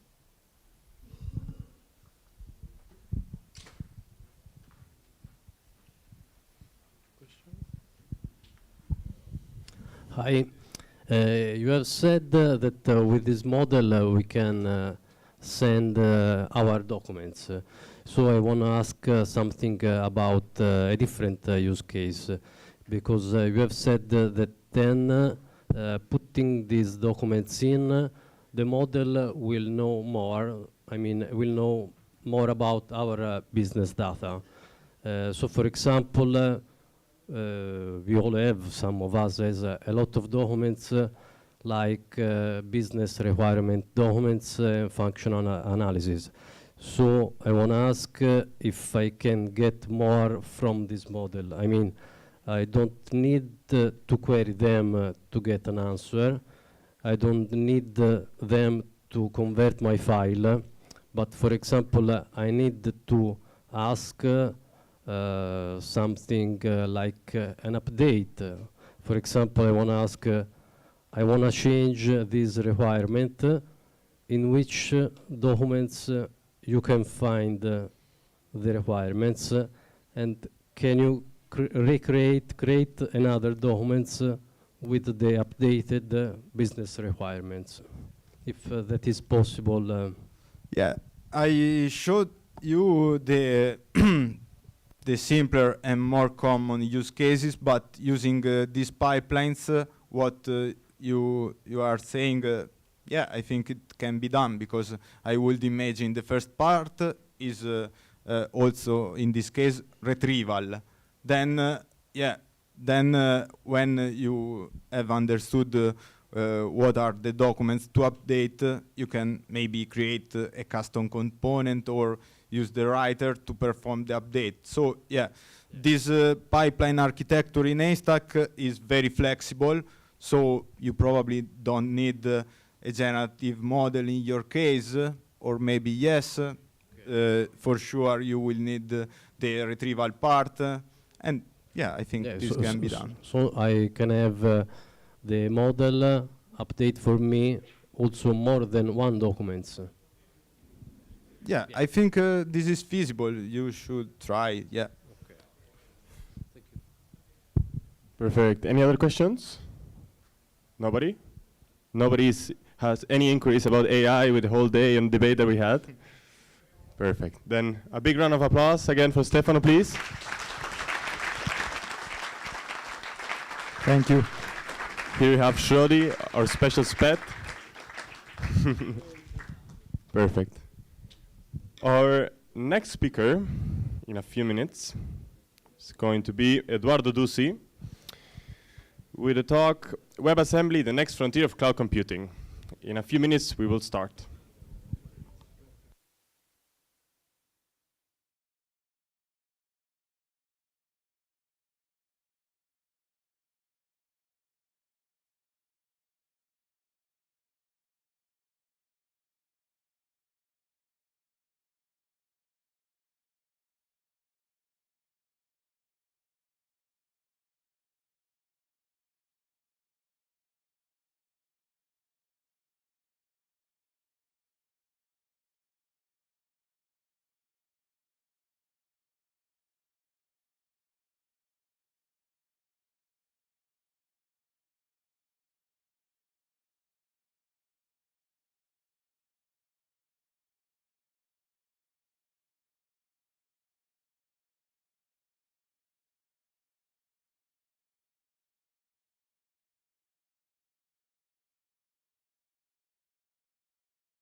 Hello. So, what's up?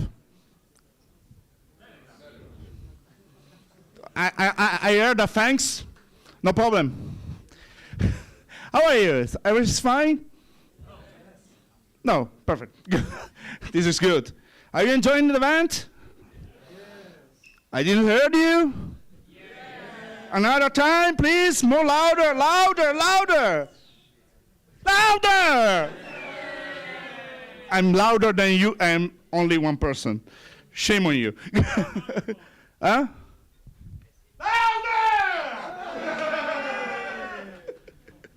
Perfect. Buongiorno, buongiorno. And not because it's the name of the podcast of Edo, but now we are here to introduce you the next speaker of this session. I'm Davide. I'm here. There isn't Patrick this time because Edo and Patrick asked me to introduce him as he's a friend of mine. He introduced me a lot of time, so I want to introduce him one time. I have this honor this time. So Edo can join me on stage, please. Thank you. Can you give me this honor? Ciao. Hello. Hello. How are you? Fine, thanks. Perfect. So if you don't know him, I think so, because it's no one. I'm joking. He is Edoardo Dusi. He is a developer relations engineer, or only developer relations. Whatever you want. Okay, he's a DevRel Yeah. at Spark Fabric, our sponsor of today event. And his talk is about the history of WebAssembly. And they're still talking about WebAssembly. Is there another talk about WebAssembly? Yesterday we had 2 talks, and today we have another talk about WebAssembly. I think you can skip the the first part of introduction, but it's a matter of you. And he runs 2 podcasts. He has Continuous Delivery. Who follows Continuous Delivery? Good choice. Who follows Buongiorno da Edo? Wonderful choice. I'm sorry. But there are plenty of persons that you can spark the light of your podcast after. New followers. So, buongiorno Edo, and now it's your turn with your talk. A big round of applause for Edo. Thank you. Thank you. Well, I'm happy to see so many people here, and it's quite late, second day after lunch. We are all tired, so I'm trying to get this talk a bit sparkling, okay? How many of you were here yesterday for Fermion's talk about WebAssembly? Okay. Okay. And honestly, how many of you pretty much know what WebAssembly is and how it works? Okay. I was hoping to skip one of the talk's part, but I cannot. Okay. I'm Edo. Already David introduced me. If you want to contact me, I'm on Mastodon with this address, edo@continuousdelivery.social, @EdoLusi on any social. And I work at Spark Fabric. Spark Fabric is a consultancy firm based in Milan, but we are full remote. So if you want to join us, you can go to careers.sparkfabric.com. And we are looking for cloud native engineers, Drupal developers, but if you are like a front-end developer, you can go with trying to contact us for open positions. And I have a couple of podcasts. You can follow me on YouTube and Spotify. I talk about tech news, okay? But today, I will skip this part. I want to talk about WebAssembly. Using WebAssembly. Actually, I don't use WebAssembly, but I was fascinated by WebAssembly. In 2018, maybe, I saw this tweet by Solomon Hykes. the creator of Docker. And this tweet goes, if WASM and WASI, WASM is WebAssembly, WASI is a system interface, we'll see later. If WebAssembly existed in 2008, we wouldn't have needed to create Docker. And at the time, I was like, what? Like, Docker and WebAssembly, what Docker has to do with WebAssembly? I thought of WebAssembly like something to get Unity games running in browsers. That was my vision of WebAssembly at the time. And Solomon Hykes pointed out that Docker and WebAssembly basically can replace each other. And that's what brought me to study WebAssembly and see what WebAssembly really is and what I can do with WebAssembly. And I want to bring you with me in this journey. So let's start with a bit of a history. In the 70s, we have the formal definition of hypervisors, okay? So we found a way to virtualize systems, to add levels of abstractions on top of systems, okay? So we didn't have to write machine language or code that ran directly on machines, okay, but on abstractions, okay, on hypervisors. That was the 70s. Well, that was the 60s actually, but in the 70s we had the formal definition. And in 1999 we had VMware releasing Workstation 1.0, and we could add another level of abstractions. We could use virtual machines in our workflows. We could download the Workstation and run different operating systems in our operating systems. And that pretty much changed the way we worked at the time. And jump to 2013, and this is the first public presentation of Docker. Solomon Hykes here at the PyCon, and he changed the way we worked with containers, because working with containers was a pain in the ass at the time. But then, with Docker, we could easily work with containers in our local environment and in production. And the year after, AWS introduced Lambda. You see that we are moving on abstractions layers here. And I think this is actually the best way to explain WebAssembly, not as a virtual machine, or like sometimes I see that people try to compare WebAssembly to Java, because they both have a virtual machine, like a virtual machine like the JVM in assembly. You have something like the JVM. But I think the best way to explain WebAssembly is actually talking about abstractions. Okay, and so here you see many levels of abstractions and the benefits that you have.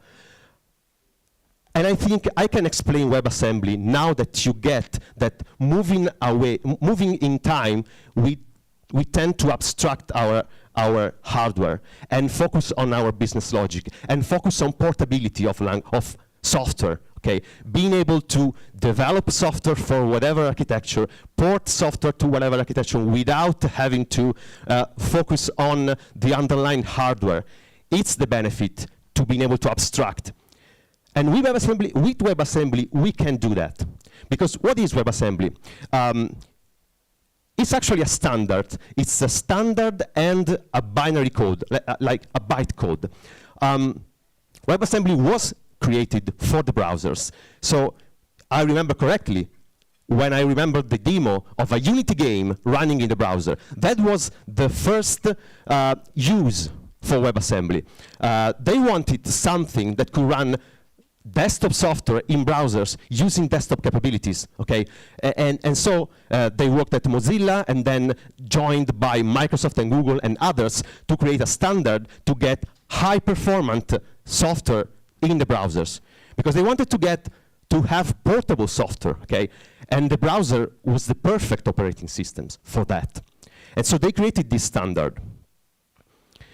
But having something that you can port where you want is exactly what we are doing with containers, with serverless, and with functions in cloud. So that's familiar. So how WebAssembly works? I will go fast with it. We have three main things. You have a compiler. You can compile many languages to WebAssembly. Like you can compile Rust, you can compile Go, or others using tools that you have in the tool chain. Like for example, in the Rust tool chain, you have a WebAssembly compiler. But you can also use a standalone compiler like Mscripted and compile languages. And you compile this language to WebAssembly. And then you have the binary format. When you compile, you obtain a bytecode, and that's the binary format, the low-level representation of your code. And then you have the runtime. The runtime runs your bytecode. Your runtime can be in browsers, of course, so you have softwares that runs in browsers.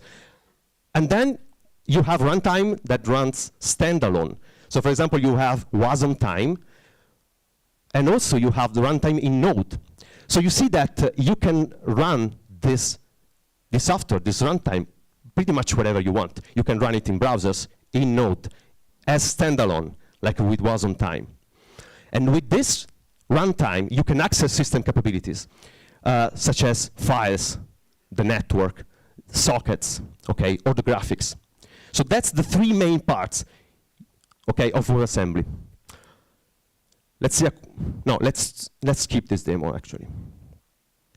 That was a simple demo to show that you can have Rust code and import your Rust code in JavaScript, okay? Because compiling this allows you to export a function and import in JavaScript. But I want to show you a bit more complex example. Okay, here I have a function in Rust adding two numbers, two integers. So this is pretty simple. Okay, using Wasmpack, you can compile WebAssembly and have a module that you can import in JavaScript.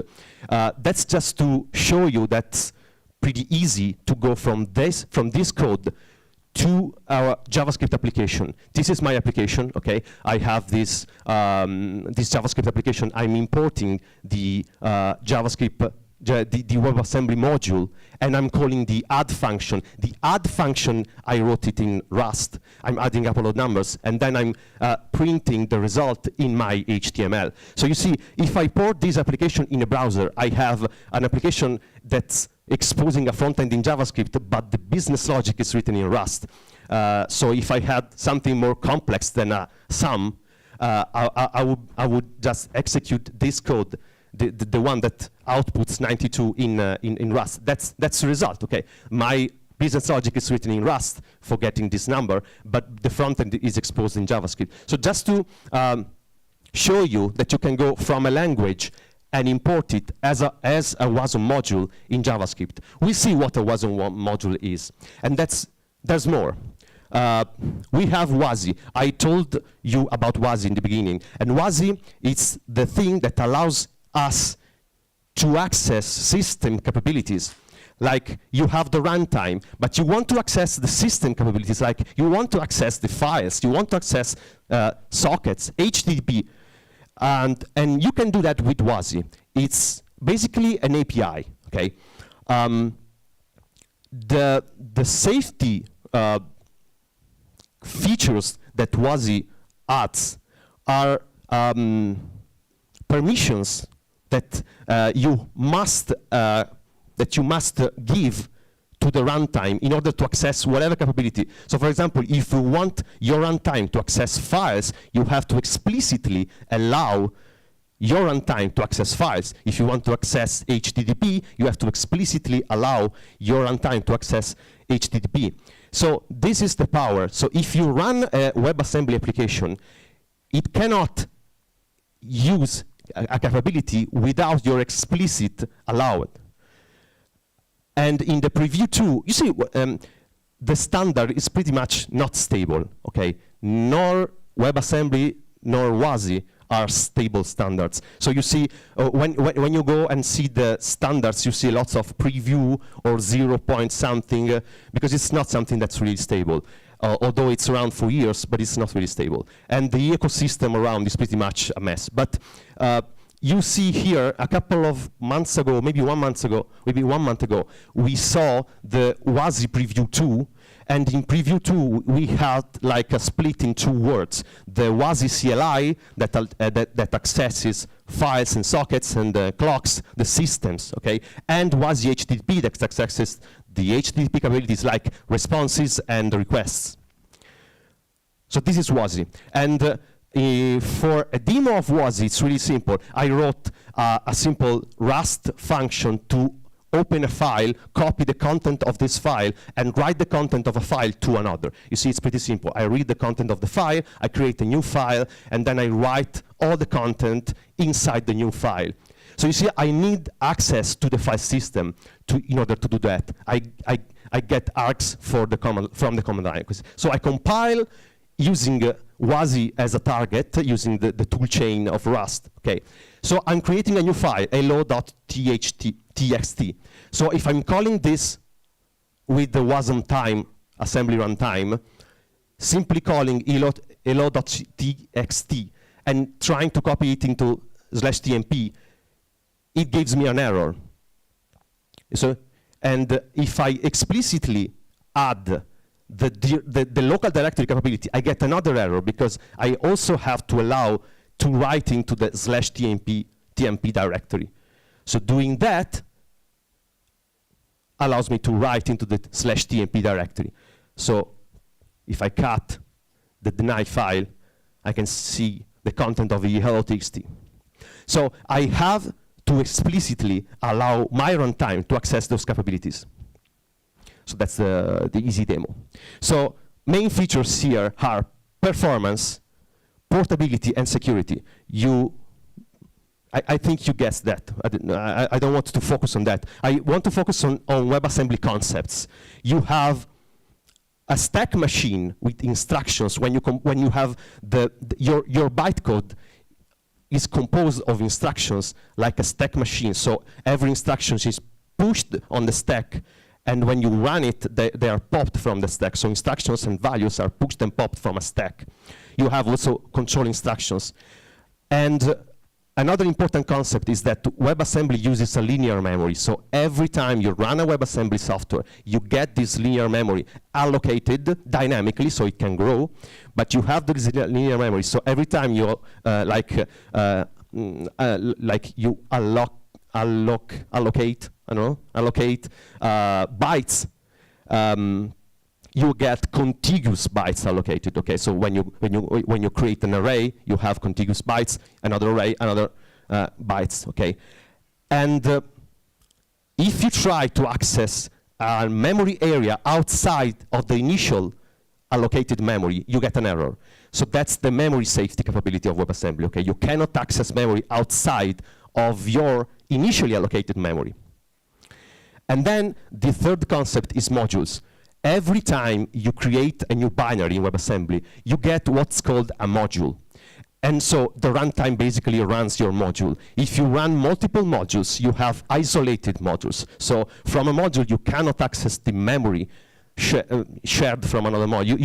You don't have shared memory. So you have isolated memory. From a module, you cannot access the module, the memory that's used by another module. But you can export and import definitions. And that's crucial because you can write an application, a software, with different modules that can communicate using exports and imports. So if you write a module with Rust and export a function from another module written in Go, for example, you can import that definition and use it.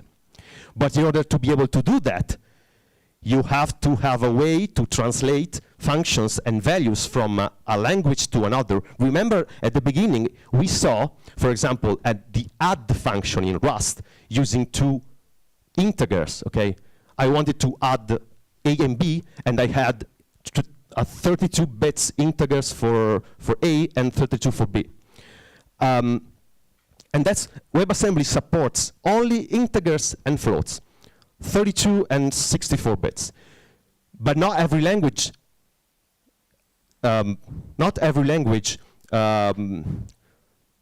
uses the same representation for data structures. Okay, so a string in Rust can be represented low level differently from a string in Go or for a string in C. So in order to be able to export a function definition from Rust and use it in C, you have to be able to translate this different value representation, okay? And that's where a new concept came recently, which is the component module. And the component module, you can think of components like a wrapper outside your module. So you have your module, your Rust program, your Rust function, you wrap your model, your Rust module with a component, and components are able to use interfaces to represent your values and functions in the same way that other modules use them. So if you have a function written in Rust, you export that function, the component modules takes care of representing your function with interfaces that other modules can use. And so you have interoperability. You can write a complex application using different source languages. Imagine you want to create an application and you have a team that's good in Rust, another team that's good with Go, and another with C. You can have your team write language, their preferred language, and you can compose their work using these component modules. It's still a work in progress, but it's pretty much the next way, okay, the future of WebAssembly. This is where they are going to allow interoperability, okay? I will use this intermission to drink. I will leave you with a plow.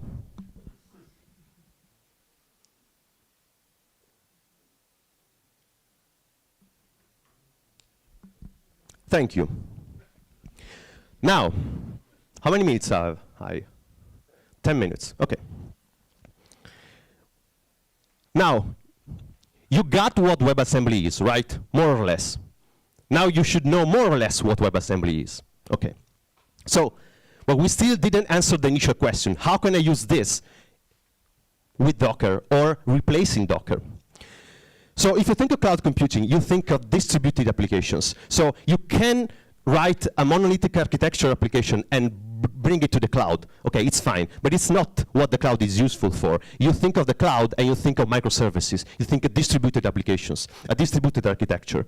And when you think of workloads in cloud, you think you want 4 main features. You want efficiency, flexibility, scalability, and security. And WebAssembly can answer to all these needs. Because for efficiency, you have a compact binary that you can easily transfer between workloads. Okay, it's also optimized when it's compiled. And for flexibility, okay, you have plenty of languages that you can use as source. So flexibility is guaranteed. You can scale because each module is isolated from one another, so you can scale horizontally pretty easily. And security, you have sandboxing, so capability-based security. You have memory safety. You have isolation using the component model, and also using some of V8 features like isolates. Yesterday, the Fermion guy talked about Spin, which is an SDK for WebAssembly. I don't know. Yeah, think of Spin like serverless functions in WebAssembly, okay? So you write the functions, you upload this function to the Fermion cloud, and you have your cloud function written in Rust, for example, running in a cloud. But the same thing you can do with Cloudflare, with many others actually, like with Fastly, I think. But with Cloudflare, you basically have more or less the same thing. Cloudflare uses V8 underneath, and with V8, it gives you the possibility to deploy WASM modules. And let's see a demo of this. I don't know if you're familiar with the Cloudflare CLI, but it's pretty easy. You just use Wrangler, and with Wrangler you can generate a template, or well, a function from a template. So this is the experimental worker Rust template. Okay, so you run this template, you get a template generated in Rust. Okay, so you use whatever name you want for your worker, for your function. The source code is this. So you see, we are messing with the request and the response. Okay. So I'm just returning a response with a text. Okay. I could do whatever I want, of course, in this, because I can mess with the result, with the response. I compile using the CLI of Cloudflare, and then I can deploy this. And you see, I can simply deploy my Rust code. the Wrangler CLI takes care of compiling it, and the Cloudflare worker takes care of running it. So I'm writing Rust for the cloud, so I can get a cloud function written in Rust. I don't think there are many services that allow you to write cloud functions in Rust, so you can use Cloudflare or Fermion or Fastly thing, I think. So this is the cloud function, and you saw that you had my response. And talking about Docker, this is something that you can try right now in Docker. It's Wasm Edge. Remember that we have many runtimes, okay, in WebAssembly. Wasm Edge is one of them. It's a project developed by Second State, but Docker managed to integrate Wasm Edge inside Docker. And if you use Docker Desktop from a certain version, you can use Wasm Edge with Docker. And so from 4.15, if you use Docker Desktop, you can there's a checkbox. There's a checkbox. What? Okay, to enable Wasm support. And what it's actually doing is enabling Wasm Edge. So if I have the time, maybe 5 minutes, 10 minutes, okay. Basically, this is how the Docker engine works. So it's you can think of it as abstractions even there. If you want to manage your containers, okay, what you're doing is telling Docker to manage your containers, to spin up your containers, to get up, down, removed. Okay, so what you're doing is giving your Docker engine instructions. Docker engine takes your instructions and pass them to containerd. And containerd knows how to communicate with containers, but not directly with containers, but with abstraction layers. First with containerd shim, and then with runc. Runc is the process that actually manages the containers, okay, low level.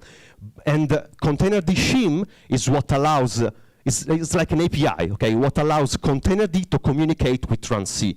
So what happens if I substitute runc with another runtime, like Wasm Edge, and underneath container with Wasm module? Basically, I can give my Docker engine the same instructions, like spin up these modules, take down these modules, and the shim, Wasm shim, passes my instructions to the Wasm Edge runtime that manages Wasm module. That's what's happening right now if you enable the Wasm flag in Docker. And you can write a Docker file containing a Wasm module, which is pretty simple, okay, and build it using BuildX, because it's experimental with this platform, and you get this compiled into an OCI, okay. When you have this compiled, you can push it, okay, with the usual tags for Docker registry, okay? So this is a valid OCI, but with a module, with a WebAssembly module inside, and I can run it in Kubernetes, because Kubernetes uses containerd.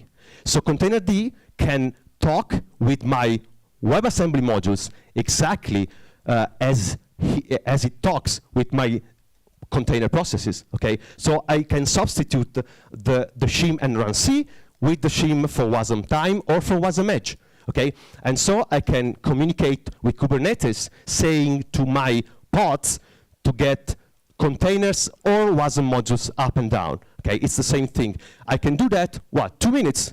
3 minutes.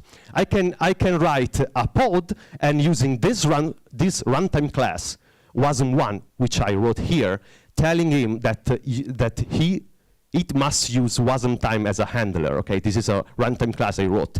I use this runtime class, and this is transparent. In my pod, I have a Wasm module instead of a container, but higher level, this is transparent. And also, in Traffic, a couple of weeks ago, they managed to include WebAssembly in their proxy, and using WebAssembly allows developers to write plugins for Traffic in other languages than Go, okay?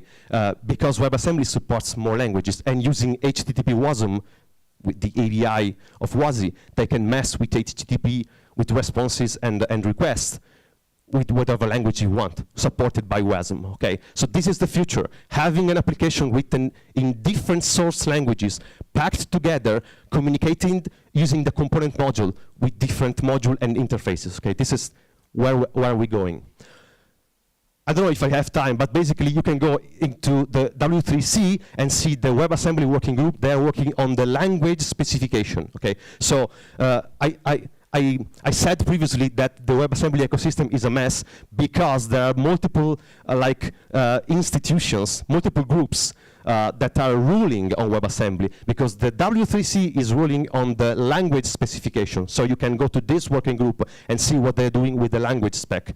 And then you can go to Bytecode Alliance and see what they're doing with things built around the WebAssembly core. For example, the runtime, so the WASM time, for example, and other specification, WASI, for example, okay? So this is another foundation, the Bytecode Alliance. And then you have CNCF, because CNCF, because WebAssembly is a new thing for the cloud, they have to host projects that use WebAssembly, but they are aimed for the cloud. So in the WebAssembly landscape in CNCF, you see already many WASM projects part of the CNCF landscape. Last thing, if you go and see this document, the State of WebAssembly 2023, you see many data and reports and surveys about what's the current state of the ecosystem, of the developers' ecosystem around WebAssembly. And one interesting thing is this question, what is WebAssembly used for? And you see that already 14% of developers are using WebAssembly for serverless functions, which is pretty interesting because it's really a young feature, okay? But already 14%. Of course, the first thing is web applications. If you go and use Photoshop in cloud, that's WebAssembly. If you use Figma, that's WebAssembly. So for web application, it's an obvious choice. But already you see many other things using WebAssembly, and serverless is something that expected to grow in the future years. Okay, so that's what we are talking about, and see you on the next episode of Continuous Delivery, and thank you for your attention.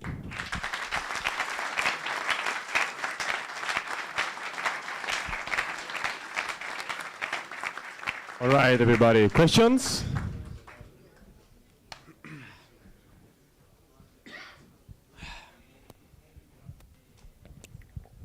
I have two questions. One is kind of assisted, and I would like to know what the plow, why was the plow there? Okay, the plow. That's the first question. Because you see, this is an interesting story.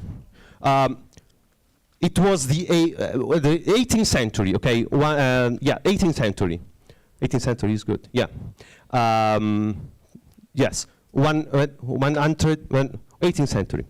1800, in United States. 19th century, okay, 19th century. In United States, they were conquering the West, okay, they were conquering the West, so they're moving from the East to the West. But then, when they reached the Illinois, they started moving slowly, because they wanted to, arare, plow the ground, okay, but the ground was not soft like in the East. It was hard, it was full of roots, and so they had not a way to plow the ground. But one person, the legend wants that a person, the John Deere, you see many tractors with the John Deere logo, okay? They are green tractors, okay, with John Deere. John Deere saw a plow in a farm somewhere, and it was a steel plow. Other farmers were using iron plows, and using iron plows didn't allow them to plow the ground fast, because iron is something that you have to clean often, okay? And so they were very slow in moving west. But then John Deere saw the steel plow, and he used this steel to create his plows, okay, and started a market selling plows, and then using steel plows, they conquered the West in a few years, okay, and obviously disrupting the environment, but one single tool allowed a movement, a market, to change to change an ecosystem. So this was my, parallel with WebAssembly. Okay. My second question is actually more serious. Yeah. And it's about the fact that, do you believe that the fact that this WASM is agnostic could finally solve the battle of languages? My language is better than yours. Mine is, the best, and Java is shit, PHP is shit, and Python is, No, I was fighting with another guy for language supremacy. I think it's silly, and I don't think actually having a runtime is the solution. There's not because there's not a problem. If you like to write your application in a language, I cannot rule that you have to write it in another language because I think mine is superior. But instead, having a runtime allows you to abstract, and so allows you to don't worry about instruction sets that are different. Like we have 3 or 4 instruction sets, but with WebAssembly we have only one. So writing whatever language you want, you have a single instruction set, you have a single runtime. You won't solve the languages fight, but you have a new, you have a new way, you have an easier way. So maybe. Maybe. Yeah, but I wish. Thank you. Any other questions?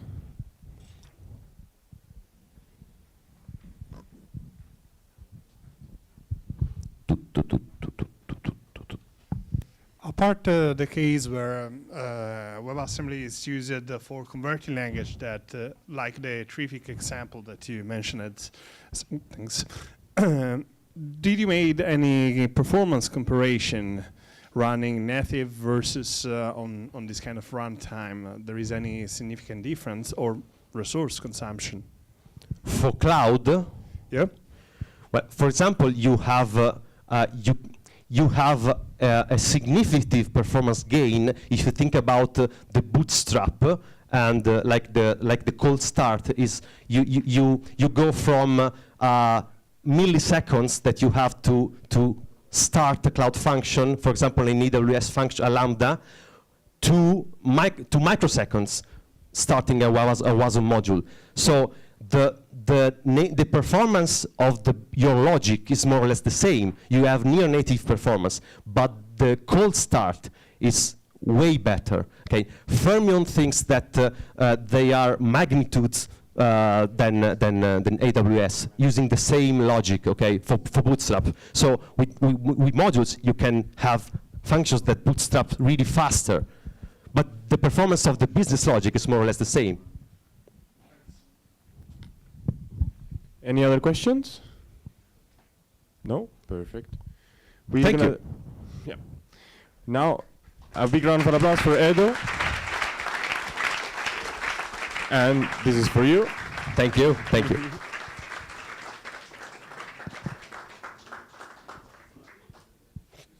Grazie. We're going to continue with the next speaker.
everybody. Welcome back. Welcome back. I hope you had a nice breather.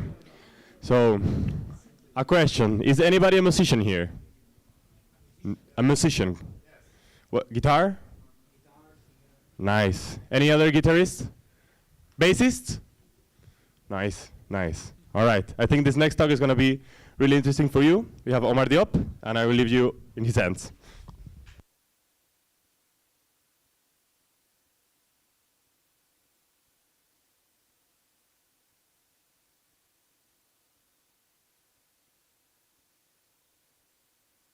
Okay, now it should work. Okay, thank you very much. It's a pleasure to be here. And today we are going to talk about a topic that is, in my opinion, particularly curious because it's about music. And without further ado, let's start with the presentations. I'm Omar Diop. I am currently technical lead at Learn. I'm a software engineer with a strong passion in building products. And Learn is a product company based in Italy. And if you want to get in touch later, I can explain you more things about Learn because this talk is not about Learn, but about another project. In my free time, I like to go to the mountains with my motorcycles. I'm a watch enthusiast, and one of the greatest passion of mine is bothering my neighbors playing guitar. So that's why we are here. So let's see what we're going to talk about today. So we are going to talk about the project, which is a guitar tuner, and we are going to do a brief overview on the project. Then we will move on to the basics of pitch detection. After that, we will see the web APIs involved in the project. Then we will go through the implementation, the actual implementation of pitch detection. And after that, we'll go to see the data visualization part, which is only on the client. And after that, we will end the talk talking about issues and possible improvements. So he stole my question, but I am going to do it again. So, because I've noticed that a strong correlation between software engineers and music players. So, how many of you do play an instrument? Okay, quite a few. How many of you play guitar? Okay, bass? Wow, drums? We need a drum player. I wanted to do a band with you, but never mind. So. Yeah.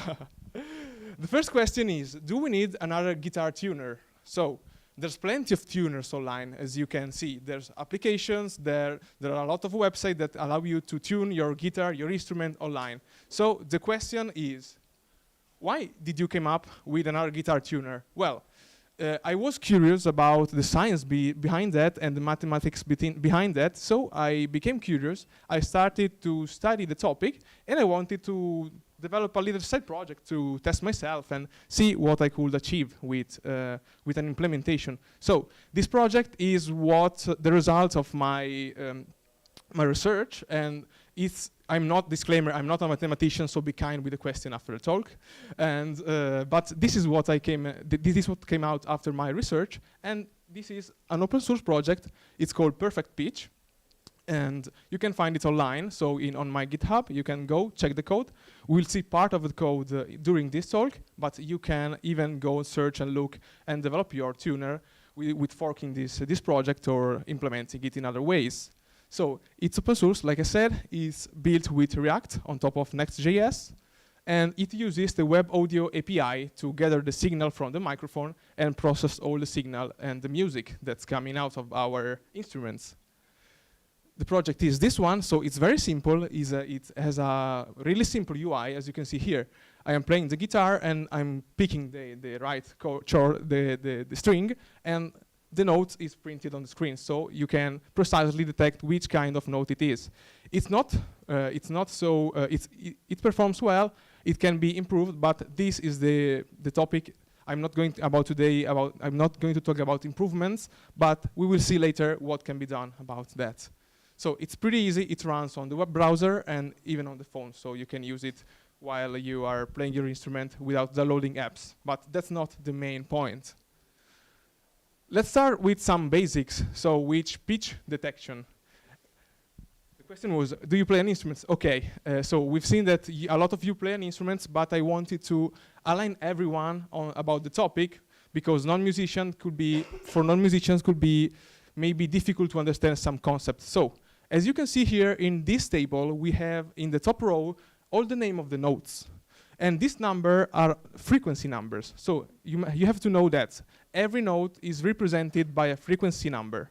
And on the left, the top left, the left column, you can find the octaves. What are octaves? Octaves are repetition of the same note in which, as you can see, the frequency is doubled. If you go on the A column, which is the main note that's used for tuning, as you can see, if you proceed in the columns, the frequency is doubled. So the one in the red is the frequency that the majority of the tuners use to tune the instruments. So they reference to that frequency to obtain other frequency from other notes. Then in guitar, we have 6 strings, or plus, or more. And the goal of this project was to obtain the frequency of each string in the guitar. As you can see here, we have the 6th string, which is a E note in the 4th octave. So it means that it has a frequency, a precise frequency. So it's the same for every string in the instrument. And in other instruments is the same. If you have the bass, you will have 4 strings with different frequencies. So our goal is to determine which frequency is associated to every string, okay? Then we'll start with the basics. So you have to know that the signal may differ because we can have clear signals, as you can see here on the left, which is very, very clear. It's the signal that's made with the A4 note, 440 Hertz. Then you can see the right signal, which is a guitar signal. It can be tricky because it's not so easy to understand. It can have noise inside it, so it's difficult to determine the frequency. So there's many ways to do it, and we will go through them. So this is what the ones that I've studied and researched about it. And we start with zero crossing, then we'll see the fast Fourier transform, and then the autocorrelation. That's the one that I've used in the tuner. So the first one, we have a clear signal. So the first method is called zero crossing. It means that you count the number of times in which the signal crosses the zero line in order to determine the frequency. So here, the frequency is measured in hertz. It means an event per second. So we have to divide our number of oscillations of the signal by seconds. So how many zero crossing there are in an oscillation in a clear signal? In a clear signal, there are 2 zero crossing in a complete cycle. So once we have the number of oscillations, we count them with an algorithm. So here it crosses the zero line, here it crosses the zero line. We have the number of oscillations. Then we divide this number of oscillations and we obtain the correct frequency of the signal that we are obtaining. But could this work with a guitar signal? Nope. It could, but it's very tricky to understand how it works, and it's a very tricky algorithm to implement because the signal, it's not clear and it's noisy, as you can see here. You can count the zero crossing, but this is a reference signal. Not all signals are equal, so it's very different. Then we move on to the fast Fourier transform, which is a method that used by some tuners, and in some tuners and in some cases, but even here, with fast Fourier transform, it's an algorithm that performs a discrete Fourier transform in order to convert the signal from a time domain to a frequency domain. What do I mean by that? In other words, here we have, again, the signal. On the x-axis, you have the time. On the y-axis, you have the amplitude of the signal. So how the signal is behaving through the time. With fast Fourier transform, you convert the signal you can plot the signal here like that, in which in the x-axis you have the frequency, so the frequencies that we've seen earlier, and in the y-axis you have the amplitude again of the signal. As you can see here, there's a clear spike in one region of the graphic, and it's A44, 440, so the A4 that we were talking about earlier. You can by this graphic, you obtain a kind of graphic here on my left. But with a guitar signal or an instrument signal with some noise, as you can see here, there's a lot of spikes. So how could you determine which is the right frequency to obtain? You could do it, but it's not the easier way to do it because in here, there's maybe other notes, so you don't know how to behave in that case. So this could be used, but it's very difficult to implement. So let's move on to this actual solution that I've used, which is autocorrelation. What is autocorrelation? Autocorrelation is the correlation of the signal with a delay as a function of the delay of itself. So in other words, it's you take the signal, you compare it with the signal again. So you shift the signal during the time. And as you can see here, when the signal is equal to itself, the correlation is 1. So from the top graphic, from the top signal, you obtain the following signal. So this is easier to understand. And here, for instance, if we shift this graphic, the guitar signal, and we compare it to the delayed version of itself, you can obtain something like that. So it's very easy to understand, and it's not a tricky signal like the one that was before. So here, you can accurately determine the frequency by using zero crossing or every method that you want. So it's easier to do it. So you take the signal, you process it, and you obtain something different in order to process it better. So this was the basic of pitch detection. There's plenty of techniques to do it, but this is the one that I've used. So I used web APIs to access the signal and the microphone. So I've used the MediaStream API and the audio API from the browser. So it runs on the browser, is very easy to use and to implement. So here, with the MediaStream API, you can get access to the user media, so to the camera or to the microphone. And with this method, you prompt the user to allow you to use the microphone. So here, in this case, the left is the browser, on the right is the telephone browser.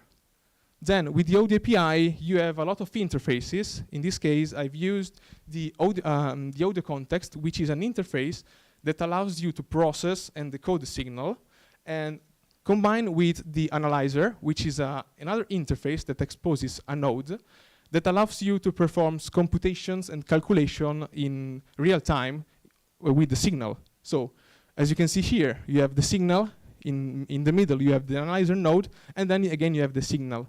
Output is not changed. You are only inserting a layer in which you can perform computations, and you can do whatever you want with that. Even here, it's using fast Fourier transform for other methods, but that's not the case. So let's move on and see a little part of the actual implementation of the tuner. So I want to focus on 3 main files. Browser RTS, which is an utility class that I wrote, Tuner TSX, which is the main component of the tuner, and then Pitch Detector, which is a library where I perform pitch detection and frequency estimations. So let's start with browser audio. So in this class, as you can see here, you have the audio context, the analyzer, and stop. That's all you need to do it. So then you have this method that allows you, as we've seen earlier, to access user media. So this is a pretty simple class. You expose two attributes, so the audio context and the analyzer, and that's it. Then in Tuner TSX, you create the class, the instance, and then we have this buffer, this float32 array, in which we're going to store all the data related to the signal. So with some method, we are going to put this information about the signal into this array. Then here we create the audio context and the analyzer. Then there's this method that's used to start all the tuners. So when the user presses the button, I call this method, in which I create a microphone. So with browser audio, I get the mix stream, so I have the microphone. Then I set the source, so I connect the audio context and with the microphone, so I can process the signal. So I do what I said earlier. So I have the signal, I insert the audio context, then we have still a signal, and then I set a listening, which is a state variable used to display purposes. Then here, in order to start all the pitch estimation functions, there's an interval that runs. So it calls a function which is getPitch that we will see later. And then you connect the source. So what do I mean by connect? Source was the MediaStream source that we created earlier, so the microphone. Then we connect the analyzer to do all the calculation and all the analysis that we want. Then here, this is a very important method in this function because this is the getPitch function that's called with the interval. This get float time domain data is a very important method because it allows you to have sound information converted into this float32 array. As you can see here, every item of the array represents the signal in a period of time. So you have, imagine the plot that we have had before, like this, okay? So this is a plot, and the array represents this plot in time domain data. So on the x-axis you have the time, and on the y-axis you have the amplitude. Let's take a step back. When we call this function, that is the autocorrelation function, that the function I've used to implement the autocorrelation algorithm, the array changes. The value of the array changes. As you notice, you can see here they start from 1, they go from 0.99 period, and then they start getting to the 0 and then goes up again. This reminds me of a plot. As you can see here, if you plot this, you obtain that. So it's easier to calculate the frequency on this kind of plot. And autocorrelation does that. So I can have all the data stored in my buffer in this form. So I can compute and I can perform any calculation I want on that. And then I get from the frequency, I get the note. So with autocorrelation, I can extract the frequency. And then I get the note and all the information related to the note. Then we can set the note. And the note is an object like that. So you have the note name, the top row that you've seen earlier, the octave, the column that you've seen earlier, cents off, which is the number of cents the note is off from the original frequency. For instance, if the frequency is 432 hertz, it's off from the original A4 frequency, which is 440. So it's 8 cents off. So I calculate that in order to move the oscillator and the gauge that's indicating the frequency. And then the frequency number, easy. It's a number, so it's you can use it however you want. Then this is pitch detector, so the library that is performing pitch detection, pitch estimation, and all the calculation related to frequency. The main method, the one that I've called to convert the numbers of the array to numbers between 0 and 1, is this one, the autocorrelation. So this is the method used to plot all the data into a readable form. So it calls autocorrelation with lag. We'll see that after. And it calls this normalized function. This normalized function is this one. It's a function that performs max absolute scaling, which is a technique in which you find the maximum absolute value of a series. Then you divide all the elements in the series by this element. So you scale all the items in the array between 1 and -1. So it's readable, it's easier to understand, and you can perform every calculation that you want. So after calling this normalized function, we obtain the array that we've seen earlier between 1 and -1. Then this is the main function, the autocorrelation function. So as you can see here, we are performing this function rxx, which is the main autocorrelation function, and there's this variable called RMS, which is the square root of the arithmetic mean of all the elements. And in this case, I've used this technique, this calculation, in order to filter signals that were low. So RMS, the square root, represents the magnitude of the signal of a wave. So if RMS is under a threshold, I filter out all the values because these represent noise. For instance, if I'm playing and some sound is not strong, I can filter it out and get all the notes that I want. So it's used to clean the signal. It's very, it's not so accurate, but is easy to implement. So I went with this kind of implementation. And this is the function that we were talking about, the autocorrelation. As you can see here, there's this loop in which n represents the number of elements in the array. So we take our array, we loop through the array, we sum all the elements in the array with a shifted version of the element. So as you can see here, audio signal n plus lag is the next element. So every time you sum the next element to the array in order to autocorrelate this. So after that, you obtain the array that we've seen earlier. So the function, the periodic function, and you can perform every calculation that you want. Then once we have this array, you can estimate the frequency. So I could have used zero crossing, the method that I've talked about earlier, but I went with another direction, which is similar, in which you find the highest peak in the plot. Then, if you know how much time is in between a peak and another, you can easily calculate the frequency. As you can see here, this algorithm only finds the highest peak, and you divide the sample rate, which is the time between each peak, by the largest peak index. So if I have the largest peak, I can easily calculate the frequency. So I obtain a value of frequency. Here, this is another method used to obtain the node from the frequency. You can find, I inserted a lot of resources. If you want to eat me up later, I've not came up with these formulas, but are standards in music. So in MIDI music, or for instance, MIDI calculations, to obtain all the numbers that we want. So to obtain the name, we have our array of nodes with all the node names, and you can find with the modulo operator, okay, into the array. Then the octave, it's the same. I want to focus on this method, so get sense of from pitch, which is in this kind of form. So as you can see on the right, these formulas are standards. So you can find them online, and if you research, you can easily find them. I point out the resources later. So this is the exact implementation of these formulas in code. So it's very, very simple to understand. And after that, so with get MIDI number from pitch, you have, from the pitch, you can obtain a number that represents a note in another system. It's a long story, but I'm not covering that today.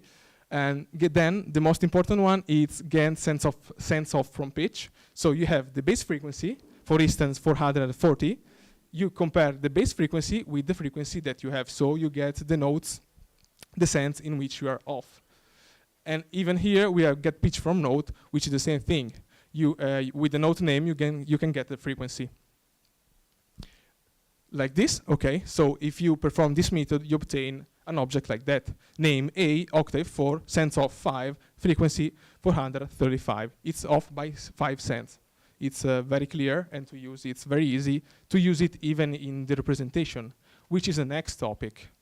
So data visualization, it's very easy. I didn't want to complicate my life on developing from scratch an indicator, or because it was a side project, it was a test project, so I didn't want to delve into implementing a lot of stuff. So I used an easy module that's a React Go chart, in which you can display these kind of indicators by telling him the percentage in which to display it. So it's very, very easy. Sense of to percentage takes the sense and calculates the percentage in which to display all the function. It's easily customizable, very used. It's very easy. Then the same thing here. I displayed the node name and the frequency by using my object. So even here, there's no rocket science here. And yeah, let's move to the final part. So the possible improvement. Since this project that has been developed in a few, let's say a week, so I not delved into over-implement things, over-optimizing, so there's plenty of work to do for curiosity, as I said before, because I don't plan to build a product on that. It's only for research purposes. And one thing is to reset the indicator if no note is detected, because if you detect the note, the indicator does not go in the original spot. This is easy to fix. Then you can improve even noise cancellation and pre-processing. So at first you can clean the signal in other ways using other algorithms, other filters, but is a completely different layer of abstraction from the core project. Then you can even increase accuracy using other algorithms, because I researched a lot and I discovered that this is a rabbit hole. So pitch estimation is a science that's been going on for a lot of time. So if you want to study, you want to improve your knowledge about that team, I advise you to go and check it out, to explore, to try, and to try new things out, because there's plenty of methods to doing it, and this was one, the easiest I came up with. So the choice is yours. I leave to you it, so you can go check out the project on GitHub. You can open issues, you can try to extend it, to implement it, to improve it, because it can be improved a lot. And that's it. Thanks for everything. And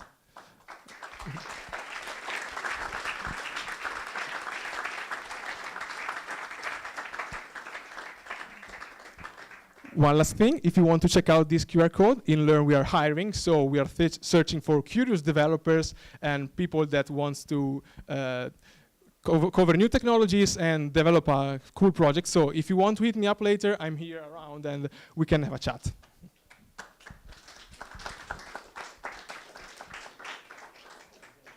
All right, any questions? Does this mean that if I use your tuner, I can finally play it through the fire and the flames without problems? Well, maybe we can use artificial intelligence. That to would be do really it. cool. Maybe that's All right, everybody, a big round of applause again for Omar. This is yours. Thank you. Thank you very much. So, perfect. The next talk is going to be by Francesco Napoletano. And is anybody over 40 over here? 1, 2. So everybody else is not 2, 3, 4. Okay, perfect. So this talk is going to serve you in the future. So maybe it's not useful for you now, but in a few years. I already know every question you're going to do. Okay, we're going to start in a few minutes.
All right, everybody. Last talk of the beta track for the day is going to be by Francesco Napolitano. I leave you in his good hands.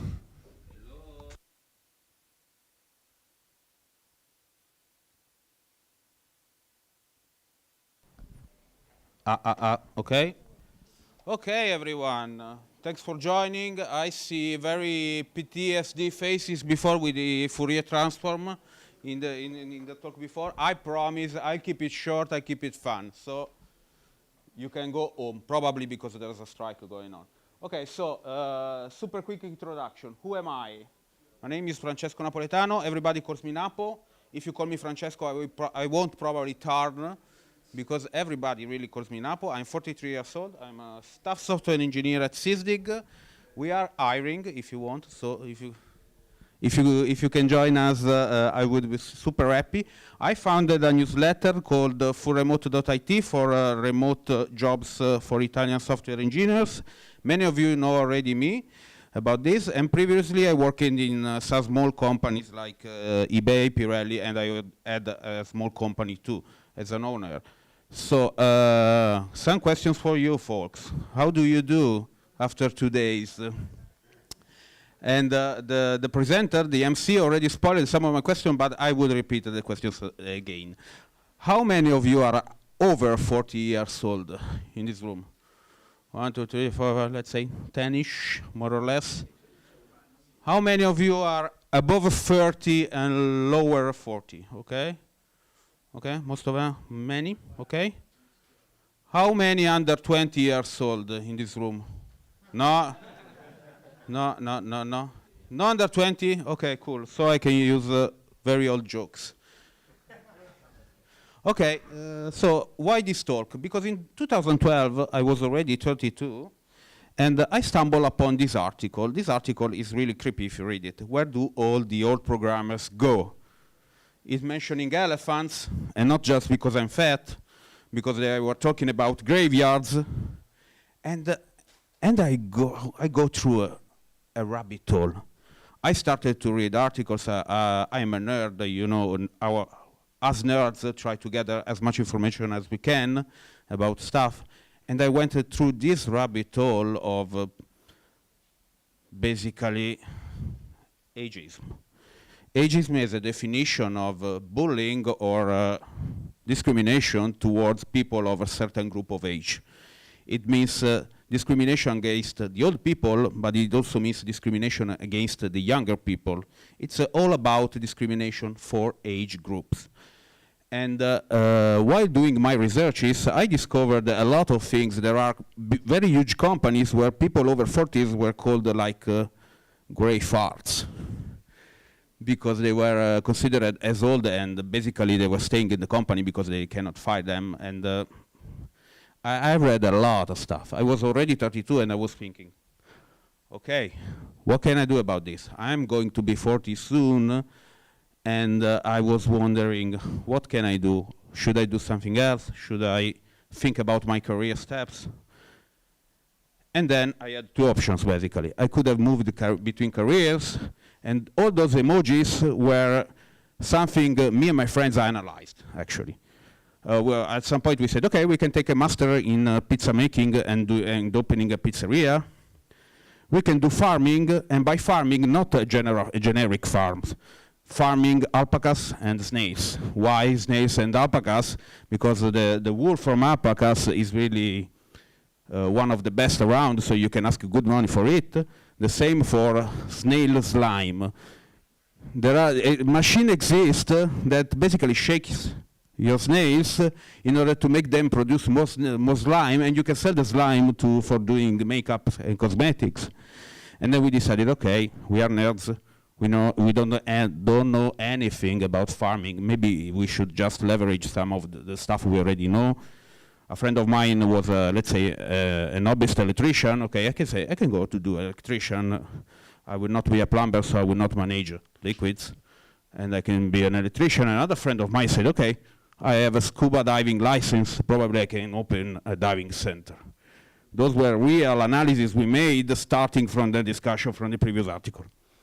And then we said, okay, maybe I can just keep being in this company, being a manager, try to be a manager, but that more of this later. or I can just keep being the sweet rockstar humble developer I am currently. Okay, I am a lazy programmer.